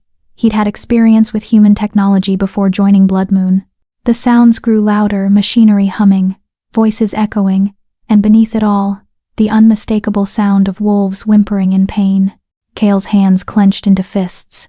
Whatever was happening here, it was bad. They reached a door marked containment, authorized personnel only, and peered through the small window.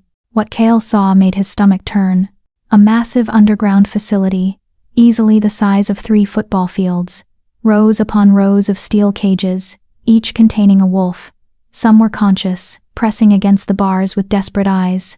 Others lay unconscious, attached to medical equipment, And in the center of it all, a laboratory where humans in white coats worked on sedated wolves, injecting them with something that glowed with an unnatural blue light. What the hell are they doing? Finn breathed. Cale didn't answer. He was scanning the cages, looking for familiar faces. And there, third row, fifth cage, a female wolf with morning ridge markings, thin and scarred but unmistakably alive. Mira, one of his sisters. Cale had watched her die, had seen her body in the ruins of the den, burned beyond recognition, except it hadn't been her. Somehow, impossibly, she'd survived. Been taken. Cale. Finn grabbed his arm, holding him back. We can't just rush in. Look at the security, the guards. We need a plan. The plan is we get them out, Cale growled. All of them. There have to be 50 wolves in there. We can't. Then we create a distraction. We overload their systems. We make them choose between containing the prisoners and defending their facility. Cale's mind was racing, tactical training kicking in. The generators, if we sabotage them, it'll kill the power to the electronic locks. The cages will open automatically as a safety measure. You hope. You have a better idea? Finn grimaced. Not really. Okay. Generators are probably in a separate room, standard safety protocol for facilities like this. We split up. You find the generators and sabotage them. I'll locate an exit route for the prisoners. And when the alarms go off, we improvise, like you said. Finn managed a tight smile. See you on the other side, Alpha. They split up. Cale found the generator room, exactly where Finn predicted, a separate chamber with massive electrical systems humming with power.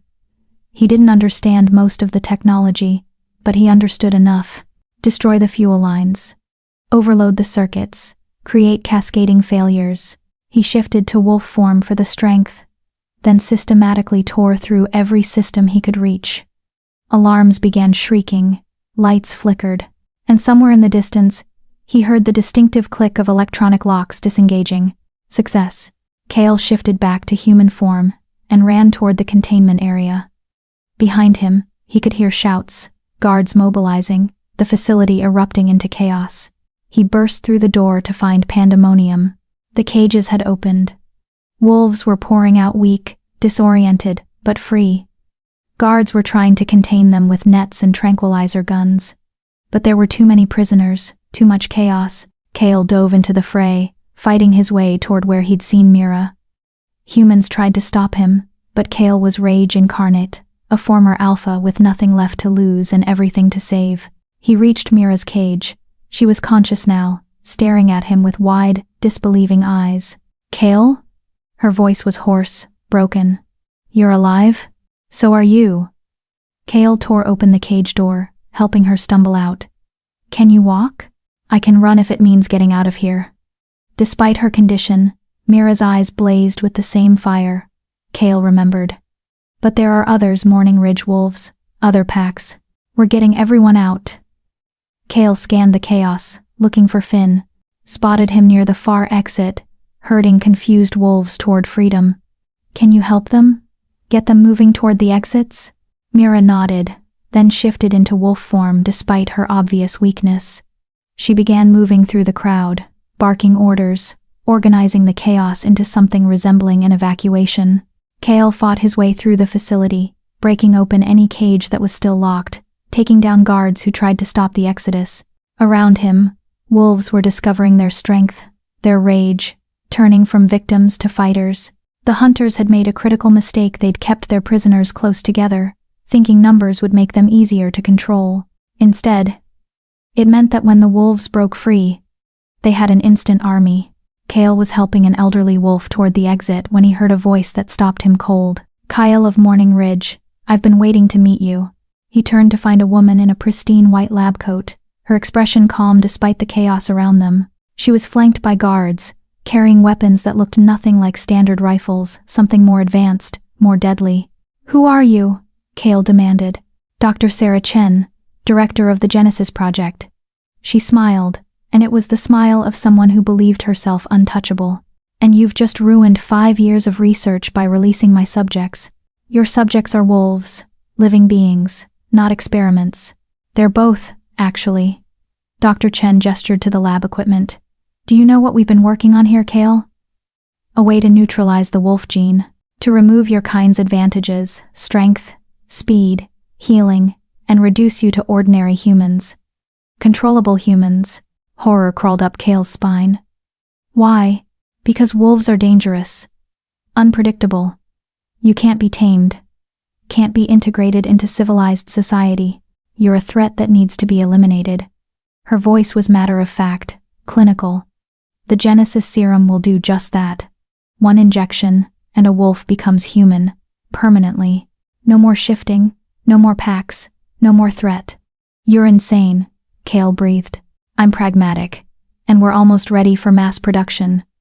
Dr. Chen's smile widened. These prisoners? They're the final test subjects. Once we perfect the dosage, we'll deploy it worldwide. Every pack, every wolf, neutralized within a generation, over my dead body, if necessary. Dr. Chen nodded to her guards. Subdue him, and recover as many subjects as possible. The project continues. The guards raised their weapons, those strange rifles that hummed with power, and fired. The projectiles weren't bullets. They were darts, dozens of them, spreading in a wide pattern that was impossible to dodge completely. Kale felt 3 hit his shoulder, his leg, his side, and immediately, his body went wrong. His wolf, the presence that had been with him since birth, the power that made him what he was, began to retreat. He reached for the shift and found nothing. His enhanced strength faltered, his healing slowed to human speeds. What? Kale gasped, dropping to his knees. What did you do? Genesis serum, preliminary version. Not permanent yet, but effective for about an hour. Doctor, Chen crouched beside him, studying him like a specimen. You'll be human for a short time, Kale. Weak. Vulnerable. Long enough for us to secure you and the other escapees.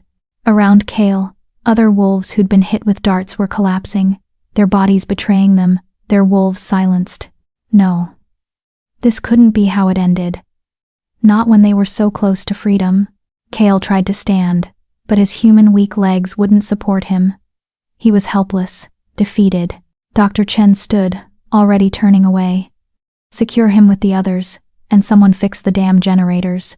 A roar echoed through the facility so loud, so powerful, it shook the walls. Finn burst into the room in full wolf form, larger than Kale had ever seen him, fury incarnate. Behind him came the escaped wolves, dozens of them, rallied by Mira, fighting back against the guards with desperate strength. The battle that erupted was savage. Wolves who'd been imprisoned for months, who'd been tortured and experimented on, finally had their chance for revenge. They tore through guards with brutal efficiency. They destroyed equipment with savage joy. They reclaimed their agency through violence, and Dr. Chen, her calm facade finally cracking, ran. Finn reached Kale, shifting to human form. Can you move? Not well. They hit me with something temporary paralysis of the wolf gene. Then I'll carry you. Finn hauled Kale up, supporting his weight. Everyone who can move out, now. The exodus became a stampede. Wolves poured out of the facility through every exit, disappearing into the mountains, fleeing to freedom. Behind them, the sanctuary burned. Someone, probably Mira, had set fire to the labs, destroying research, equipment, years of work. The flames consumed everything, turning Genesis Project into ash. By the time they reached safe distance, dawn was breaking. Kale sat on a rocky outcrop, his body slowly recovering as the serum wore off, surrounded by wolves he'd thought were dead. Mira sat beside him, thin and scarred but alive. Around them, other survivors huddled together, processing their freedom. How many? Kale asked Finn, who'd been doing a count. 43 wolves escaped, 15 different packs, some going back a decade. Finn's expression was grim. And according to what I overheard before the fighting started, there are 3 other facilities just like this one. This was just the northern branch. Kale's blood ran cold. They're doing this everywhere? Looks like it. Global operation. Big funding. Government backing. Probably. Finn sat down heavily. Kale, we just kicked a hornet's nest. They're going to come after us. After every pack, looking for revenge. Let them come. Kale looked at the freed wolves, broken but not beaten, traumatized but still fighting.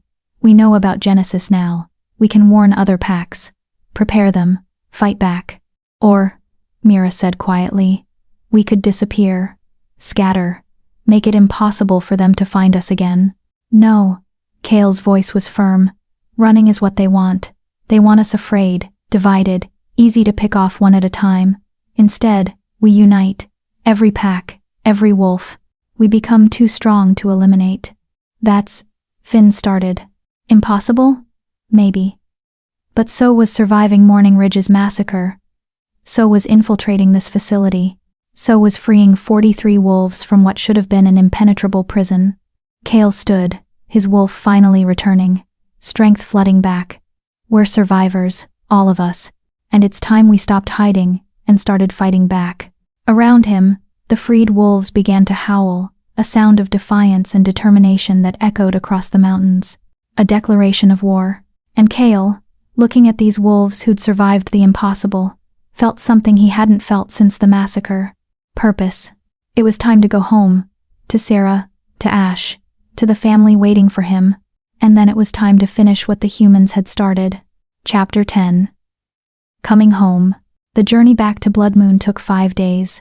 Not because of distance, but because Kale refused to leave the freed wolves behind.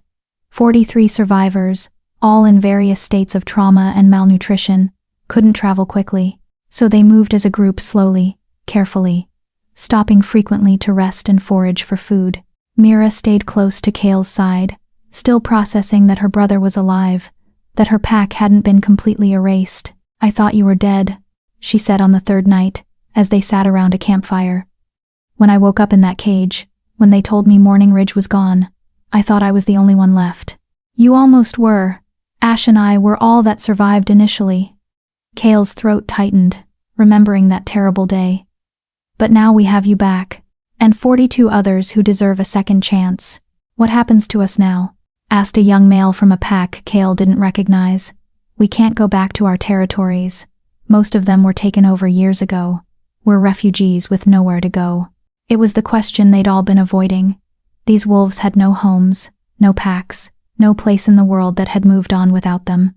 You come with me, Kale said. Blood Moon will take you in. And if they won't? He paused, an idea forming. Then we'll build something new. A pack for survivors. For wolves who've lost everything but refuse to give up. You'd do that? Mira's eyes were wide. Start over? Build a new pack? Why not? Kale looked around at the wolves gathered in the firelight, broken but healing, lost but finding purpose. Morning Ridge is gone, but its spirit doesn't have to be. We can create something better, something stronger. A pack built on survival and loyalty, and refusing to let the bastards win. Finn, who'd been listening quietly, spoke up. Scar won't give you permission to split off. You're still technically Blood Moon. Then I'll earn my release. Or fight for it, or negotiate it. Kale's jaw was set.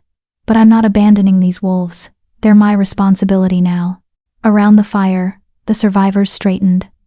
For the first time since their rescue, something like hope flickered in their eyes. They had a leader. They had each other. And maybe, just maybe, they had a future. When they finally reached Blood Moon territory, Scar was waiting at the gates with a full honor guard.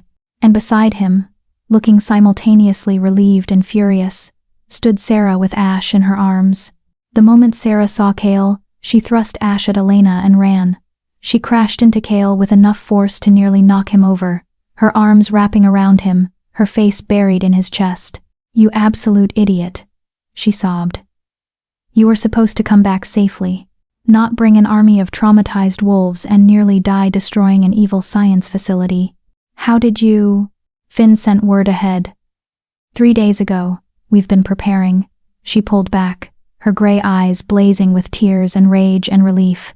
Don't you ever do that to me again. Don't you ever make me think I lost you. I'm sorry, Kale said, his hands coming up to cup her face. I'm so sorry, but Sarah, I found survivors. My sister, wolves, who've been prisoners for years. I couldn't leave them. I know. She laughed, the sound watery and broken. I know you couldn't. That's who you are. That's why She stopped, swallowing hard. That's why Ash needs you. Why we both need you.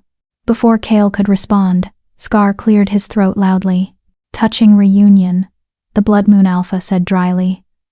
But we have logistics to discuss. You brought 43 refugees to my territory, Kale. 43 mouths to feed. 43 wolves who'll need housing, integration, training. I know. Kale gently released Sarah and turned to face Scar.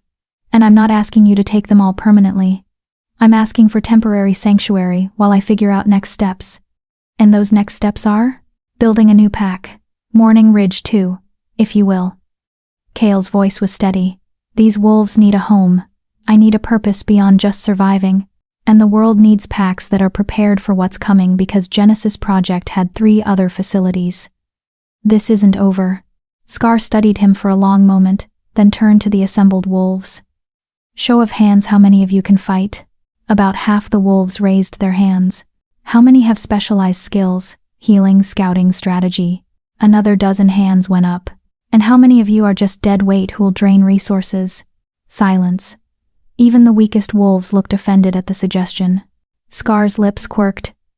Good. I don't keep useless wolves. Here's my offer. You can stay in Blood Moon territory for 1 month. During that time, you'll work patrols, construction, training, whatever's needed. You'll earn your keep. And Kale, you'll help me fortify our defenses against Genesis Project. In exchange, after 1 month, I'll release you and anyone who wants to follow you from pack bonds. You'll be free to build your new pack wherever you choose. It was more generous than Kale had dared hope for. And Sarah? Ash? Sarah is pack, Scar said firmly. But if she chooses to leave with you, I won't stop her. His eyes moved to Sarah. Your choice, she-wolf. Stay with Blood Moon. Or follow Kale into uncertainty. Sarah didn't hesitate. I go where Kale goes. Where Ash goes. We're a family. The word family resonated through Kyle like a bell. Not pack. Not obligation. Family. Then it's settled, Scar said. 1 month. Make it count. The month passed, in a blur of activity. Kale split his time between training Blood Moon wolves for potential Genesis attacks, helping the freed wolves recover from their trauma, and spending every precious moment he could with Sarah and Ash. The pup was growing impossibly fast at 2 months old. He was starting to babble, to reach for things with clumsy determination, to show the personality that would define him. He was curious, fearless, and absolutely stubborn about getting what he wanted. He's exactly like you, Sarah said one evening, watching Ash fight sleep with single-minded determination. Me? He's got your stubbornness, Kale countered, gently rocking the pup. Pretty sure stubbornness is a shared trait at this point. Sarah leaned against Kale's shoulder, exhaustion evident in every line of her body. Have you decided where we're going? After the month is up? Actually, I have. Kale had been scouting territory between patrols. There's a valley about 50 miles west. Defensible position, good water supply, enough game to support a mid-sized pack.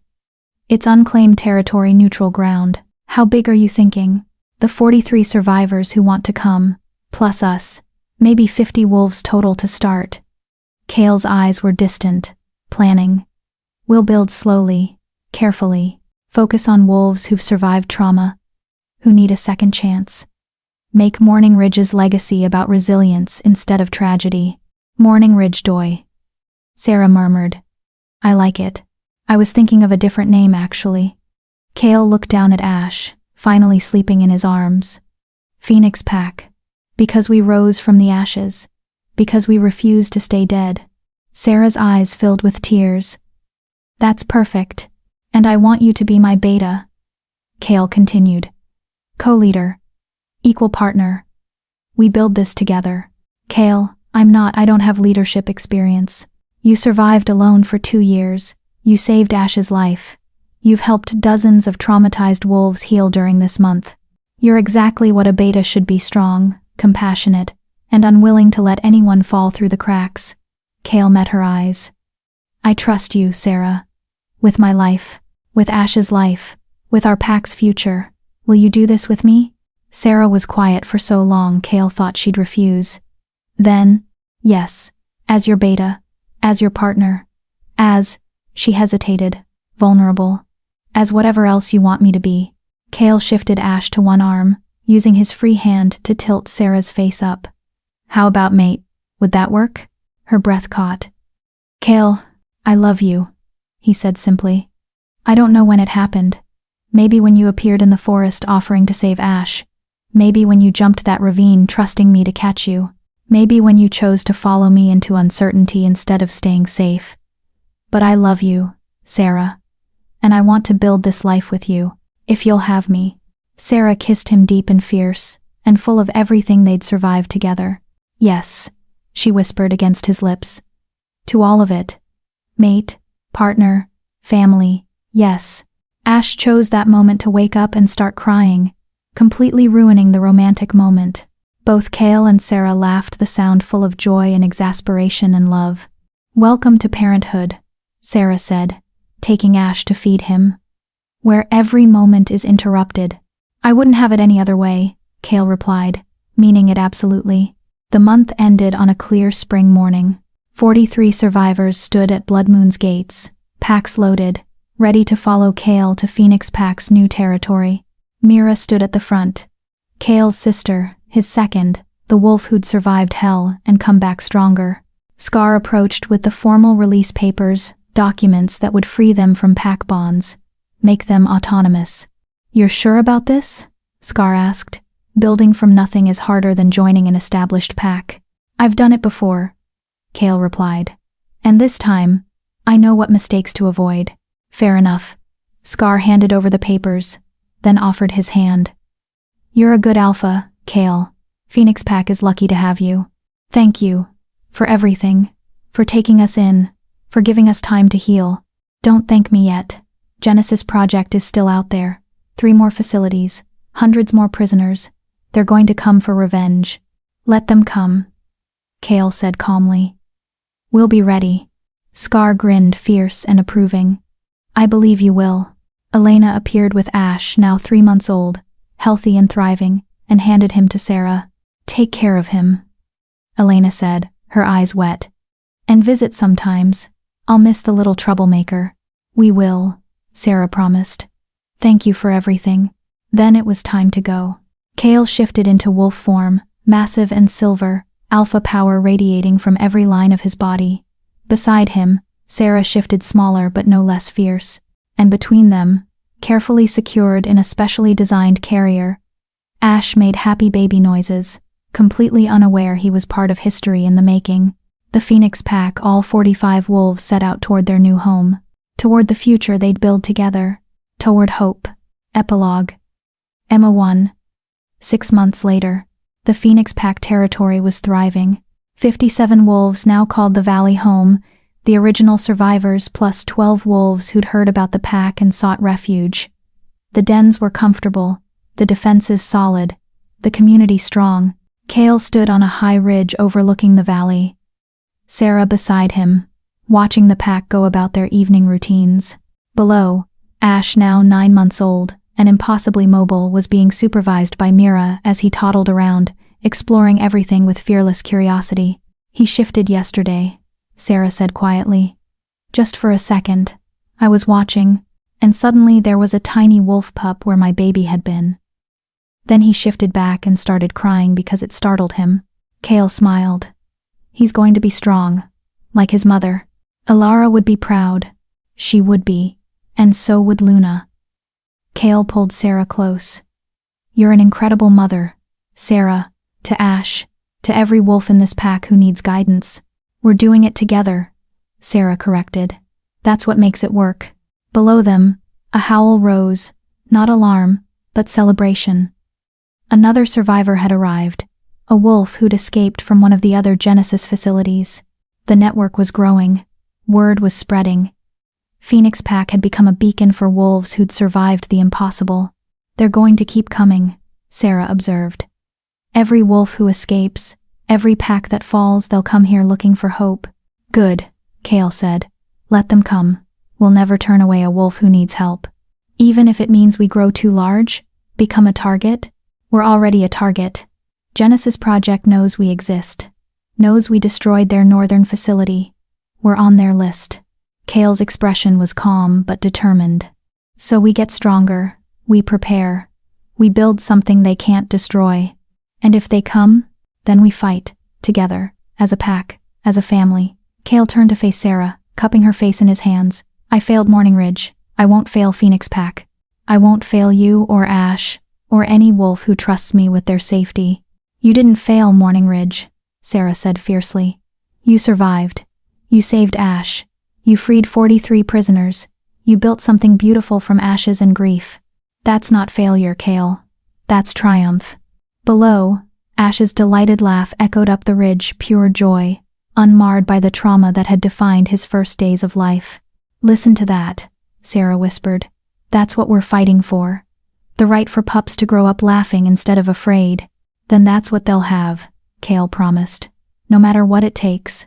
As the sun set over Phoenix Pack territory, casting everything in gold, Kale and Sarah stood together, two survivors who'd found each other in the darkest moment, who'd chosen love over fear, who'd built a family from loss. Behind them, the pack gathered for the evening meal, wolves from a dozen different packs, united by survival and hope. And in the nursery, Ash slept peacefully, guarded by Mira, growing strong in a world where he was loved beyond measure. The hunters would come eventually. Genesis Project would make their move. The war was far from over. But tonight, the Phoenix Pack was safe. Tonight, they were home. And that was enough. If Kale and Sarah's journey from loss to love, from survivors to leaders, from victims to victors has moved you, if their story reminds you that family is what we choose and build, not just what we're born into, then subscribe. Join others who believe that the greatest strength isn't surviving alone, but finding the courage to trust, to love, and to build something beautiful from the ashes of what was lost. Because every ending is a beginning. Every loss carries the seed of new hope, and every wolf who refuses to give up becomes a beacon for others still fighting in the dark. This is Phoenix Pack. This is survival. This is love. And this is just the beginning.